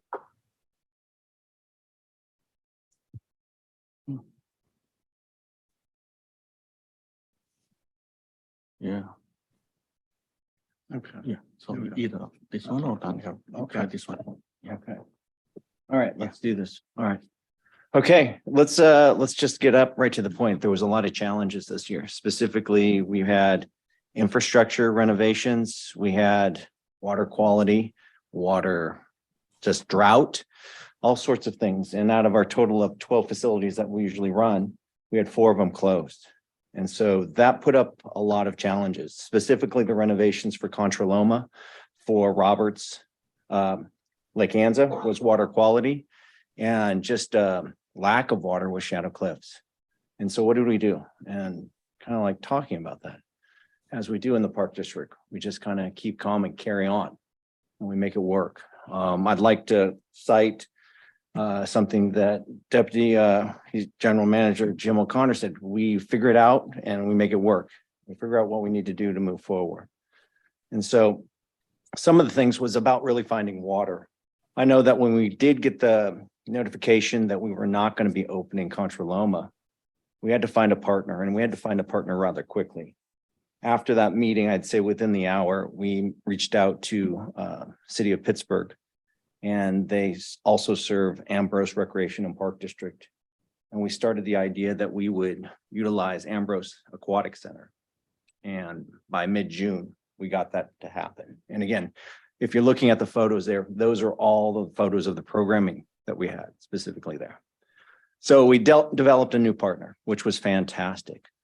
We supported other department programs, and we'll go through that along with supporting existing internal programs, developed new seasonal leaders, and identified future opportunities. I don't know why I'm so nervous. I shouldn't be. One of the big things that we identified as there was a need for us as a park district was really to provide staffing. And staffing was a huge shortage, not only in lifeguard service, but also in recreation. And so we immediately partnered with recreation and supported the Parking at Day Camp program. Our staff joined forces with recreation to make sure that the Parking at program came into effect and happened. And again, the staff that you see there with the kids, that's our staff, the lifeguards. And so we, as my boss would like to say, we kind of pivot, we become flexible, and we work to find solutions to the existing problems. Some of the other things that we continue to do is that we continued to bring back our programs that we did not have necessarily in full tilt in 2021. That was our junior guard program, our aquatic adventure camp, and our VAMOS program. So we really focused on what do we need to do to really provide those resources and amenities to the public, which is huge. They rely on those sources, those resources. And so that's what we did. And again, what do? We want to make sure that we're serving the public. So again, we partnered again with the Department of Water Resources, and we did our aquatic adventure camp, which is it is a free program for non-swimmers, meaning that you have the ability to have no skill set whatsoever, but go into the program and you'll learn water safety aspects for any kind of aquatic recreational activity. And so again, that's what we did. We do have our junior guard programs, specifically at Crown Beach and Coal Canyon. And that bottom corner picture, we were fully inundated by public using recreational swimming, which we were very happy to see. It was a service that we gladly provide, and the staff really stepped up. So we kind of talk also about leadership and development, because what we are consistently finding is that we need to carve and develop and pull out members of the public and identify them as young leaders and continuously work with them. And we did that continuously through all sorts of our programs, from junior guards to our cadets, to our academy itself and our young leaders. Again, these are just examples of who wants to step up, rise to the occasion, and really serve as a public servant. So the future. This has been asked by several board members at times on the side, and also with people, just the public. What are we doing? What are we really doing? I know the question has come up specifically, what is going to happen with Contra Loma? Contra Loma is probably not going to be open this next year for the renovations. And that was a question that I had with Lisa Gorgon. We worked on that. And so what we did is we went into a partnership. an MOU agreement as of last week with Antioch Unified School District. And we're going to be opening up and running their Deer Valley High Pool and their Antioch High Pool. So again, some of the challenges that we're going to be seeing on those pools are they are fantastic competition pools, which means that the depth is very deep, 7 feet for most of it. And so we'll be figuring out programming that will support both of those schools and those communities. We will start initiating and assisting in their swim lesson programs there at the high school level in March, April, and May, and we'll go forward with that. The other thing that we did find is that Ambrose reached out to us, Ambrose Recreation and Park District, and they would like to partner with us again for 2023. So because of Contra Loma, the opportunity came up that we'll actually be supporting 3 facilities in that area. So it's a very good thing. Some of the other ideas that I wanted to talk about. We did serve 183 participants in the Ambrose aquatics program for swim lessons, but we really didn't have a swim program for ourselves. And so next year, what we're going to be doing is we're going to be piloting a free swim lesson program at very specific sites. Those sites are going to be Coal Canyon, Don Castro, and Temescal. And a free swim lesson is, if you show up that day, we will provide you a 15-minute swim lesson. Well, Pete, it's very different from a traditional type of swim lesson, and that's okay. Because even at our max, when we have all of our swim lessons filled, which are always impacted, we're serving about 1,500 people. When our recreational swimming is going on, we're usually serving at our height pre-pandemic is 500,000. This last year, we served 200,000, or 194. So what we're really trying to look at is how can we serve more people in different ways? They love to come to our parks. They love to come to our aquatic facilities. Why don't we just start providing a swim lesson at those facilities? And so we're going to give it a try. We kind of tested it out last year, and we're going to move forward with a full pilot. In regards to our numbers, again, some of our stats are a little bit lower to pre-pandemic. We still have a high level of preventive actions and life jackets loaned, along with swim tests. Our water safety attendants and our water rescues are relatively low.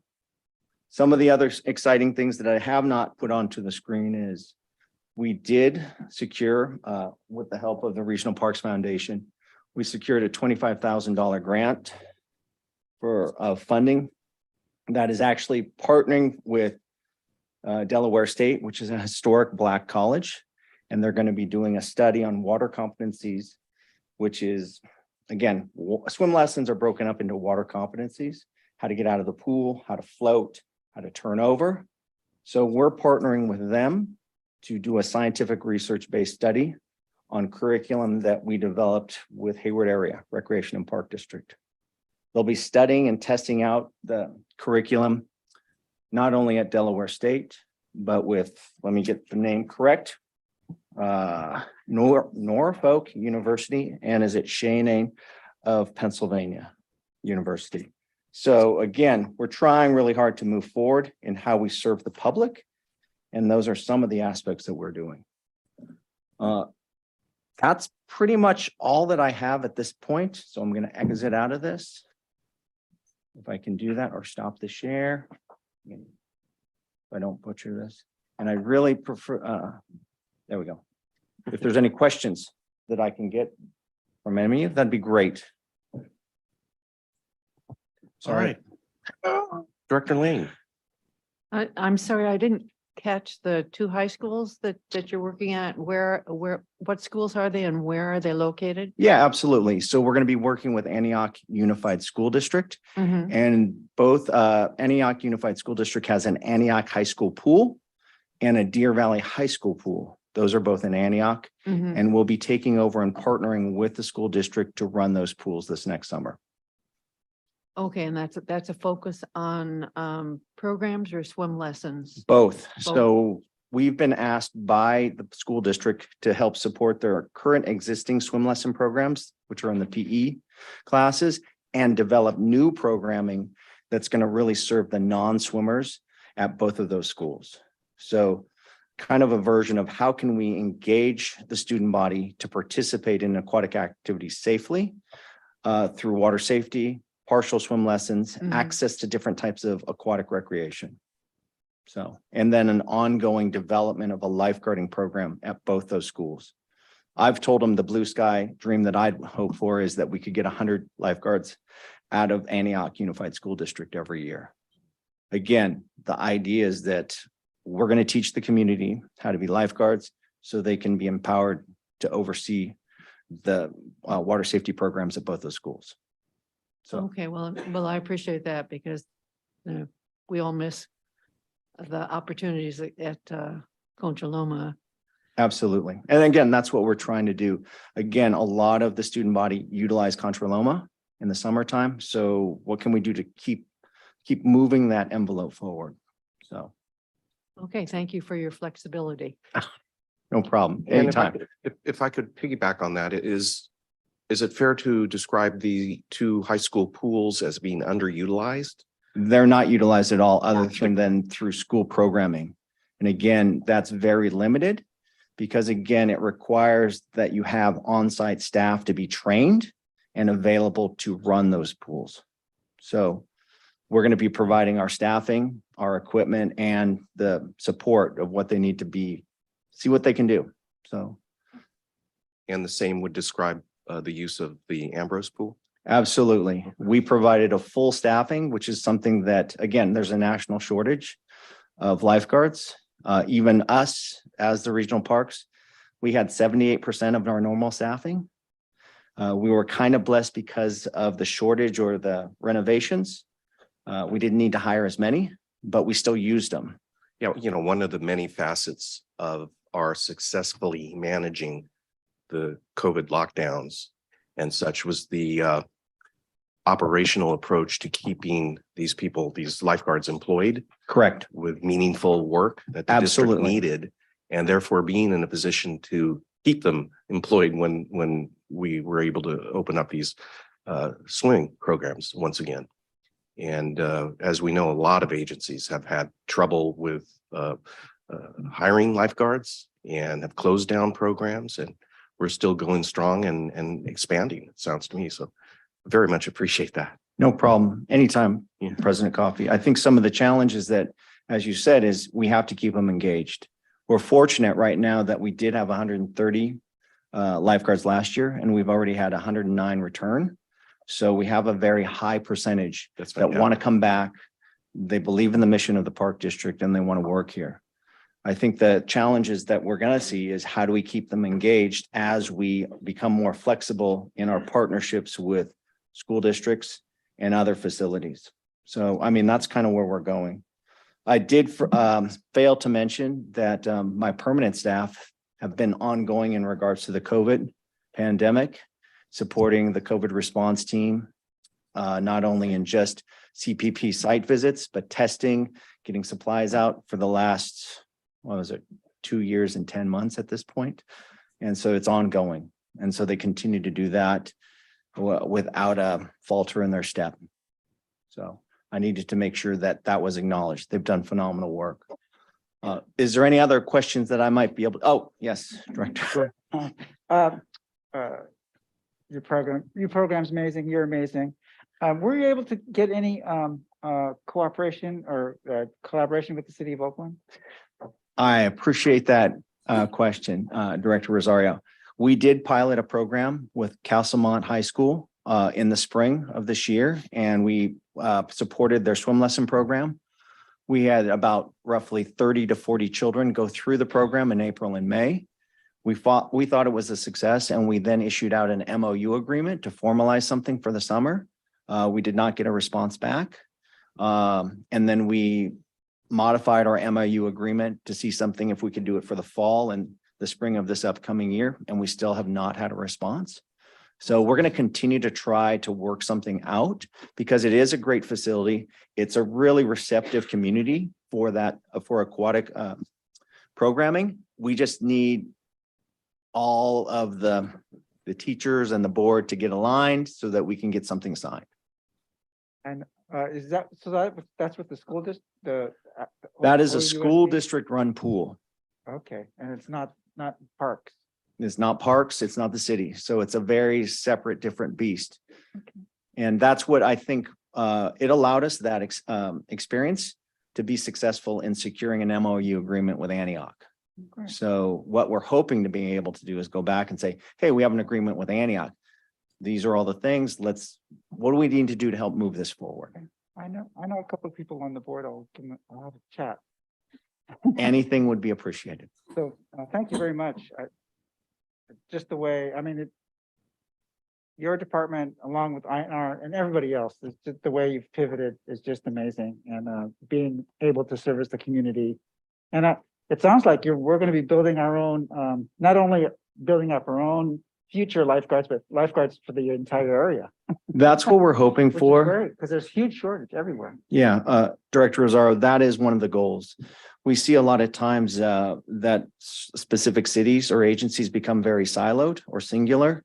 And the reality of it is that we need a larger pool of candidates, lifeguard candidates for both counties.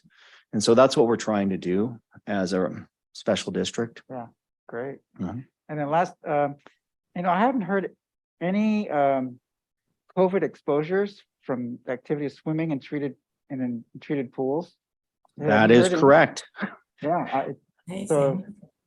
So there are none in regards to when it comes to exposures in any kind of aquatic programming or swim lessons, junior guards, camps, nothing in that regards. I just made sure I knew what our numbers were in regards to talking with Alma. She texted me and they said 99% of our exposures that do occur are non-work related. Yeah. Okay, so that's just the data that we have. Thank you. Thank you so much. And thank your staff. Will you. do. Director Corbett. I want to thank you also for your help at Castlemont High School. That's the old neighborhood I grew up in. It's also in the district, and thank you. I hope you'll have more success in the future. I know you had a little, slow down there for a minute, but thank you for that. And, have you had any projects with San Leandro schools? There are some pools. There are, absolutely. I know that I live right next to one, which is Farley Pool, which is underutilized. I also am aware that the San Leandro High School pool is underutilized. Again, those are going to be two different entities that we're going to have to reach out to. I look forward to reaching out to them and seeing what we can do in regards to a partnership. We still continue to partner with the high school just at providing CPR and first aid classes to the students. And we're hoping that type of relationship will then move us forward in regards to access to that pool. But then it's a little slow at times. Yeah. Well, if I can be helpful in any way and knowing some of the families in that area and the superintendent and the folks involved there in San Leandro, because I know, like you said, they're nice facilities. It's just a matter of getting the project going. And it's really kind of interesting because a lot of school districts have these amazing facilities that have been there for many years, but unfortunately they just don't have the funding to support folks working in those places. They're busy working on other projects and don't have the funding, right? So the fact that we might be able to step in and help them with some of those things because of, the expertise we have, that's really a good thing that you're doing. So, if I can be helpful with any people I've worked with in the past, and especially throughout my district, please let me know. Absolutely. And San Leandro would be a good place to go, and it's right next to Castlemont, so it's the same neighborhoods. So yeah, let me know if I can be helpful and appreciate for what you've been doing. Director Wieskamp? I admire your flexibility.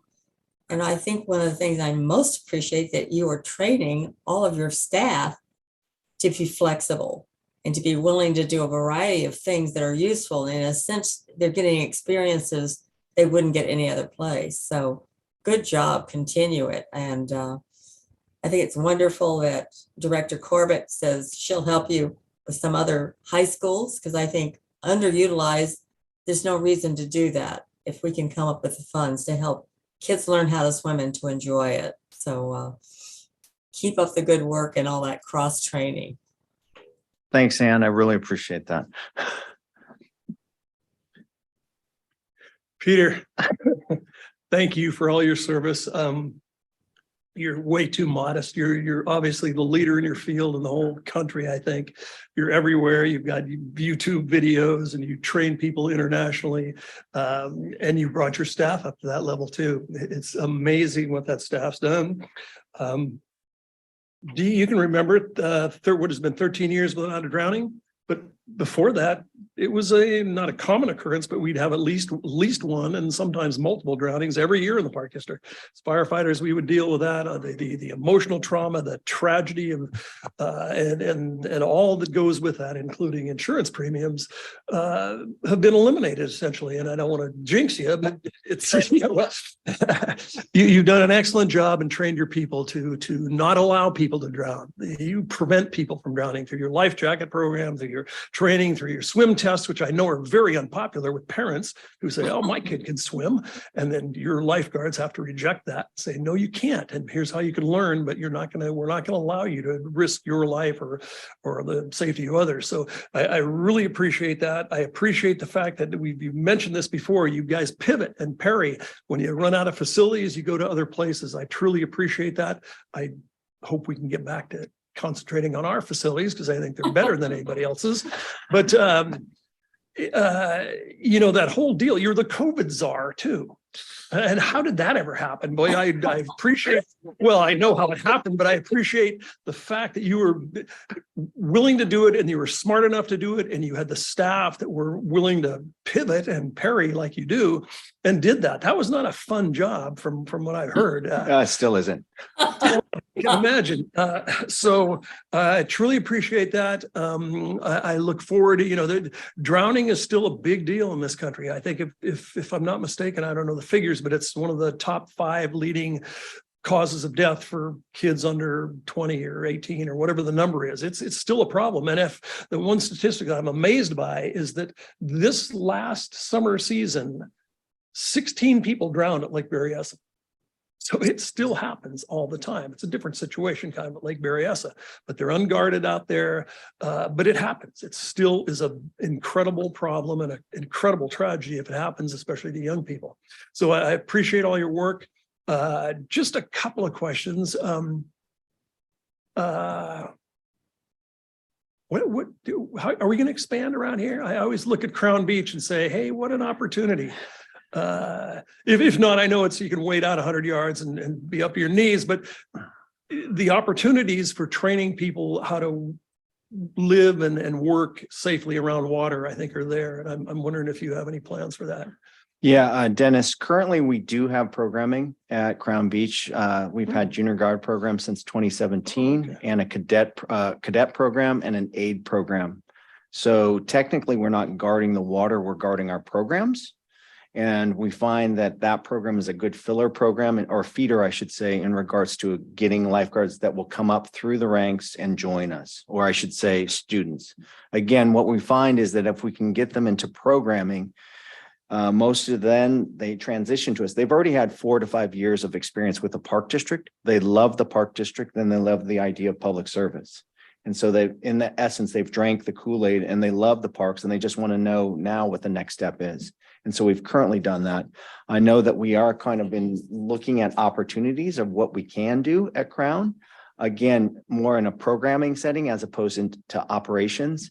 Again, I think that's a harder nut to crack for the other players at the table, not me. So that's kind of where we're at this point. All right. Well, thank you. And I also would like to thank you. One thing we always seem to forget is the lifeguard service provides all of the EMT training, the first aid training. What else? First aid, EMT, defib training. CPR, we've done all that. All the staff and all the cops and all the park rangers. And so your service is great and it's tremendous. And I'd love to see you train the EMTs because we can save a lot of money by doing that. I will say that I'm not directly providing that training. My staff is, and they are phenomenal. Reaching out to both Eric Nurse, Kyle Maxwell, McKenna Stevelak, Tyler Waspy, Nelly Cazares, and Aaron Roth, Linda Randalls. They've been phenomenal in regards to supporting the Park District employees and getting their training. So it's not me. They are doing that. And they continue to do that. I So, appreciate your direction. Thanks. yeah. Any other questions at this time? Okay. No public comment? All right. Thank you very much, Pete. Really appreciate Thank it. you. Good job. Applause for all of you and your staff.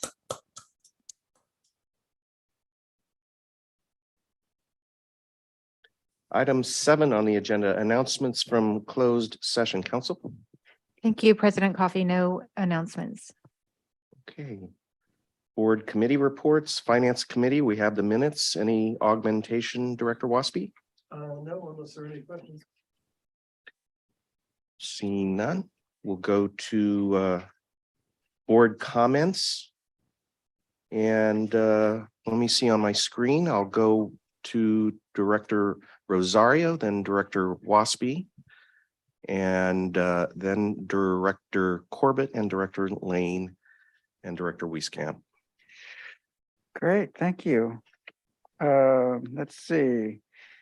On 12/8, I attended a Lake Merrick Breakfast Club meeting and got to meet David Silver. He's on the mayor's director of education.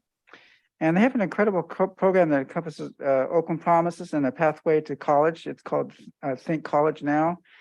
And before when it first started out in 2020, 1 out of 20 students that went to high school in Oakland went to college.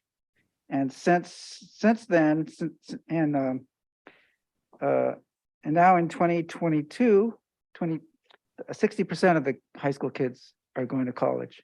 Wow. So it's huge program, very successful, and it's become, and they've gotten partners in the 9 Bay Area counties. And they're starting a program where they're trying to get not only just college, but also linking up with agencies for job training. And I think that's something we should look at as growing our own as far as educating, bringing education as well as jobs to the local cities. So I just love this club because we get to see so many things that are going on. But it's so I look forward to maybe introducing David Silver to somebody here and exploring some possibilities. And then I attended the event for Ann Casabon retirement event. That was really wonderful. And we had our own stand-up comedian from provided by sanitation department. That was great. And it's good to see that management staff is interacting with the people on the ground, and they came in to celebrate her legacy and her seeing her off. So that was very fun. And good luck to Anne in her next adventure. And then on the 9th, I attended the subcommittee meeting of the executive board. On the 10th, I attended the swearing in ceremony for Assembly Member Liz Ortega. Look forward to working with her in her new role. And then on the 12th, attended the PAC end of the year where we celebrated Alisa Robinson and my guy, Rickard, Jesus. The biker. Moment. Yeah. And then that was another great event, and I'm glad we got to say goodbye to them. Rick and I serve on the Oakland DEC coalition as well, so we're still working on the Bay Trail together in another form.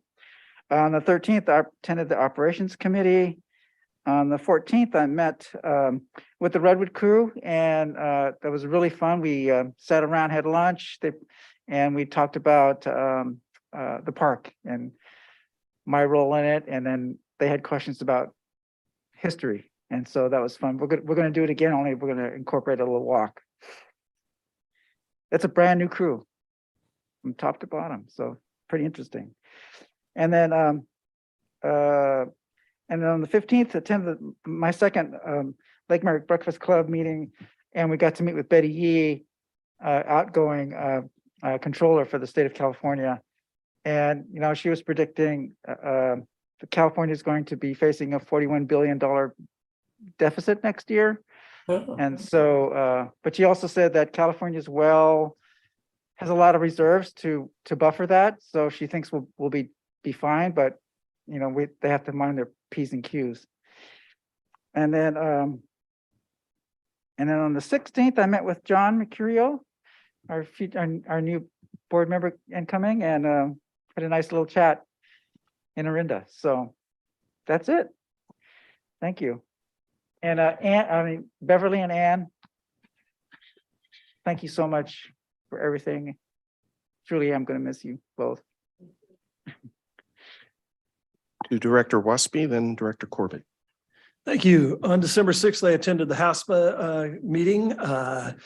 And we have a big event planned on January 20th. We're inviting, pardon me, that's the Regional Park District is doing that, but HASPA is very much involved in that. We're going down to the Hayward Shoreline. Eric and his staff, Fueller's staff are doing it, but HASPA is going to be there. We're going to show the Hayward Shoreline, show what we've got down there on the highest tides of the year, king tides, which kind of represent what's going to occur with sea level rise. And hopefully it'll breach the levees and make a good example of what we can expect. I also attended the Kassenbaum retirement. That's tons of fun. And you're right, Dee, that sanitation crew. I don't know how they got like that, but got to have a sense of humor to do what they do. Yes. Anyway, it was fun. It was great fun. On December 9th, I attended the executive committee meeting, and yes, and then on December 11th, there was a great event at Redwood Canyon Golf Course, and Steve Harker is always thinking, he really takes that seriously about having an Audubon certified golf course, tries to do his best to use little chemicals and promote wildlife. And what he did that day, and he's done it every year, is he gets these little golf balls, and they're made out of I don't know if it's peanut butter and seed and all kinds of good stuff. And for a small donation to promote pollinators and things like that, you can tee them up and whack them into the hillsides, and theoretically it'll rain and they'll plant and they'll grow pollinating seeds. It's a interesting and innovative type of thing, and I'm glad they did that. On December 14th, I went to the Shadow Cliffs Interpretive Pavilion opening. That was great. It was a great send off for Ann. I know you've been wanting that for a long, long time, and it's a gorgeous day. We all thought it was going to rain, but it turned out to be beautiful. Lots of people from the community showed up, and the Harrington family, I think, was very, very proud of their job. And boy, I know the what do you call them? What you call it, light and magic, environmental design, whatever they call themselves now. It used to be the sign shop, and industrial light and magic. Creative design, thank you. Well, they changed their name every couple of years.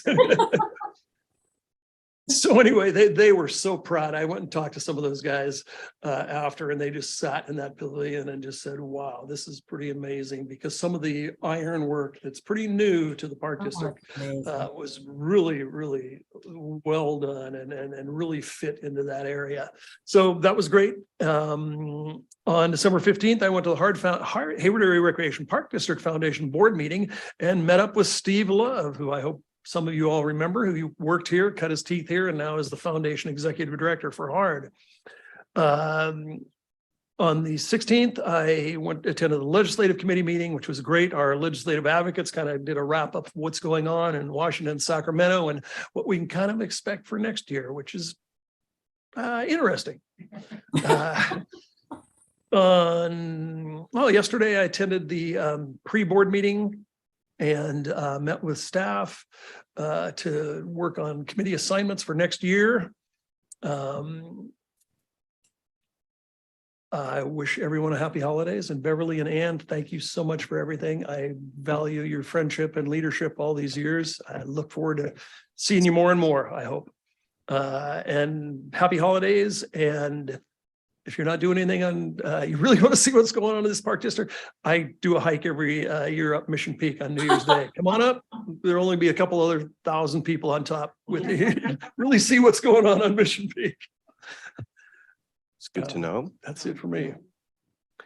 Director Corbett Yeah, thank and you. Director Lane. So a lot of these you already heard about, but I'll touch on them shortly. On the 8th, it was nice to attend the celebration and the thankful work that Anne took care of us and the goodbye to her. That was really a great little event. On the 10th of December, it was the swearing in of Liz Ortega. And one thing that that you didn't mention was she made a big deal about taking a photo of the Park District folks together.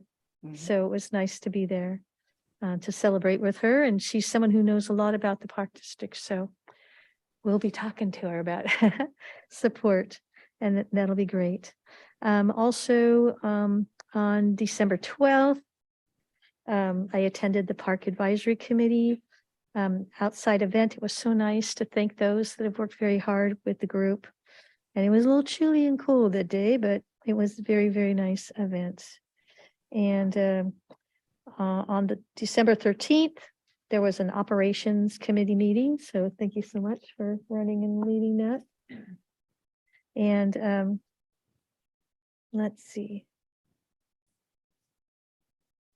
Oh, and then on December 14th, the next day, was at the Shadow Cliffs event in the dedication of the beautiful facility there. And thank you, Anne, for leading that program. And I just wanted to also add, thank you so much, Beverly and Anne. It's just been a wonderful thing working with you, and I hope we continue to get to work with you. Appreciate all of your dedication to this district. It's just been awesome. So thank you so very much. And Dennis, soon to be Mr. President, thank you for working to put everything together for the future. So thank you. Thank you. Beverly? Yes, thank you. I too enjoyed Ann Kassenbaum's retirement, and great fun to see people who came and appreciated the work she did, and and you always need a straight arrow like that. You know? Tell you the truth. And went to the PAC thank you event, which I enjoyed seeing people, and I want to give a special thanks to Michelle Lacey, who completed 2 terms on the PAC and who is retiring. And so, and I let Yuli and Eric know about that, but that was after the thank you event. So they'll be sending her a thank you. Then the legislative committee, I was really impressed with the way they have organized to clarify what their goals will be with each legislator and on behalf of what our goals are. I thought the material we got for legislative committee was really excellent and a keeper as we go into the next year. So I don't think I've ever seen them put anything together quite like that before. And it was really good for 2023. Then Shadow Cliffs opening, I thought it was beautiful. And I did have a couple creative design people who said, "Did you think it was beautiful, Director Lane?"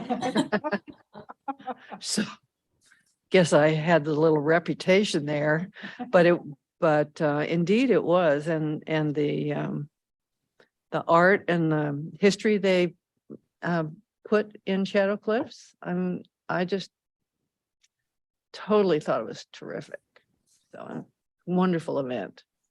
Director Lane, do we get credit for public art for that? I was just wondering if we get any credit for public art at that location. I think so.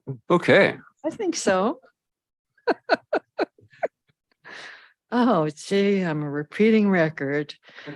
Anyway, it was a beautiful day because we all thought it was going to rain, and And to have a gorgeous day like that was really special.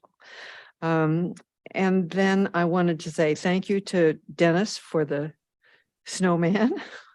It was really nice to have an audience from the outside. This was Dennis's idea? He brought it. Oh, fantastic. I was gonna comment on that.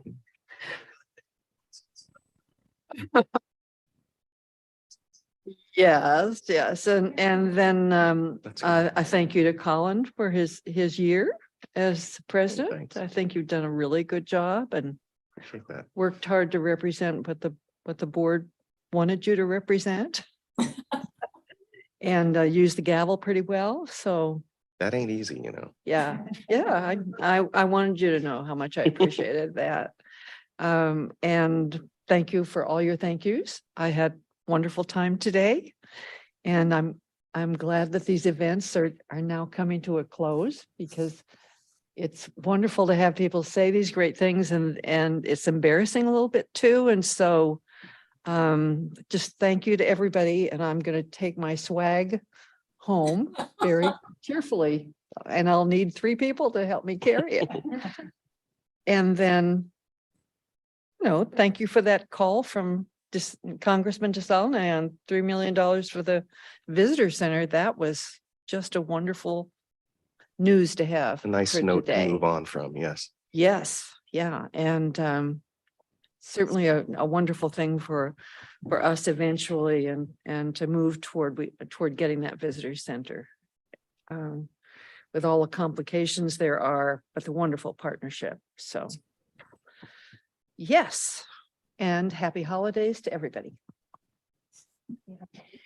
Thank you, Beverly. Ann? Okay, I'm sorry. I'm going to have a lengthy list because I didn't get to do it in November. The first was the board meeting. The 8th was operation. On the 9th, we had a great meeting with the city of Livermore about Doolin Canyon and the opportunity to buy some land from them that will make a perfect staging area.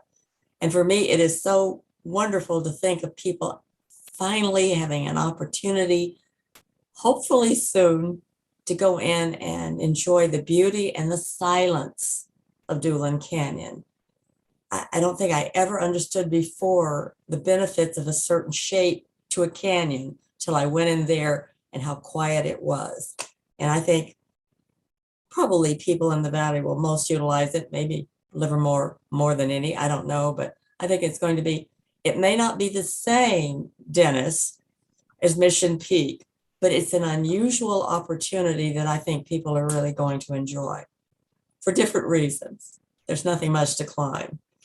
It was a good meeting and very productive. On the 10th, I went to my last LAFCO meeting, 15th the board, 21st the finance, and then I'm going to call it a cake and flower and old friends and current park staff meeting on the 30th. It may have been for Beverly and I, but I think a whole lot of people had a great time just talking to each other. And for me, it was a chance to talk to a lot of retired staff members and current staff members who I seldom got a chance to meet, especially in this last year or two. So it was fun just having conversations with them. And of course, let them eat cake is always good. I missed out on the cake today, but oh well. I think that's probably a good thing for my figure. This month, the board trails meeting on the 2nd. And I can't tell you how much I enjoy the pavilion dedication. I did not want to say don't rain because we all need rain. And if you're at Shadow Cliffs, you know how much we need rain. But the Harringtons I have never seen people so happy. Several people I know from Pleasanton were there smiling and saying, isn't it wonderful?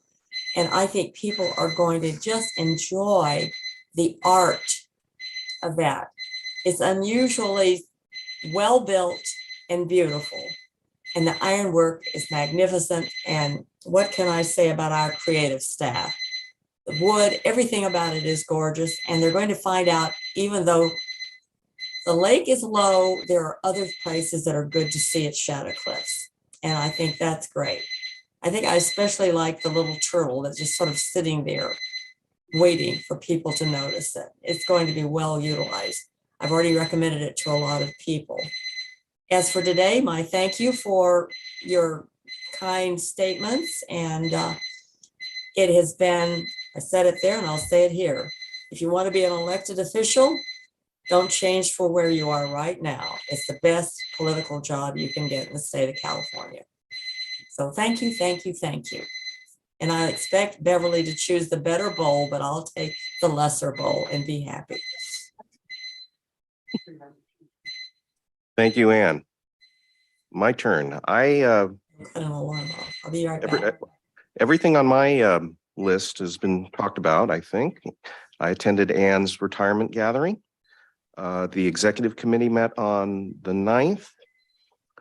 On the 12th, I also attended the PAC recognition event here.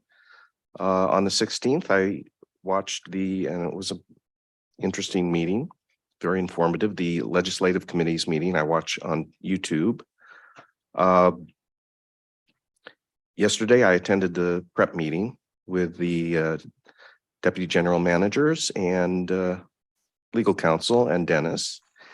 And I believe it was Saturday or Sunday, I went on a hike of the group that I've been invited to join over the last couple of years of Park District alumni, retirees who organize hikes. It's mainly organized by Ned Mackay and Mona Coe. And we spent several hours hiking around Point Pinole on a lovely day, little cold. But with that, we'll close out the meeting unless there's other announcements or comments. I too have very much enjoyed working with Ann and Beverly, as we've all recounted. I'm gonna probably talk more about this at our January meeting when I get to hand this over happily to Dennis, but I've really enjoyed the opportunity as president of the board to work more closely with each of my colleagues, especially Ann and Beverly in this past year, as we've worked on guiding all of us through some easy and good and some difficult issues among the board and management, and that ability to preside at these meetings and be president of the board while you two were still here was a big advantage for me, and I very much appreciate it. Anything else for closing? Okay, well, we're adjourned. It's just a little after 5. Well done, President. And thank you. Thank you, Callum. And You thank can you, stop staff, the for all the work. And especially for the IT staff that rescue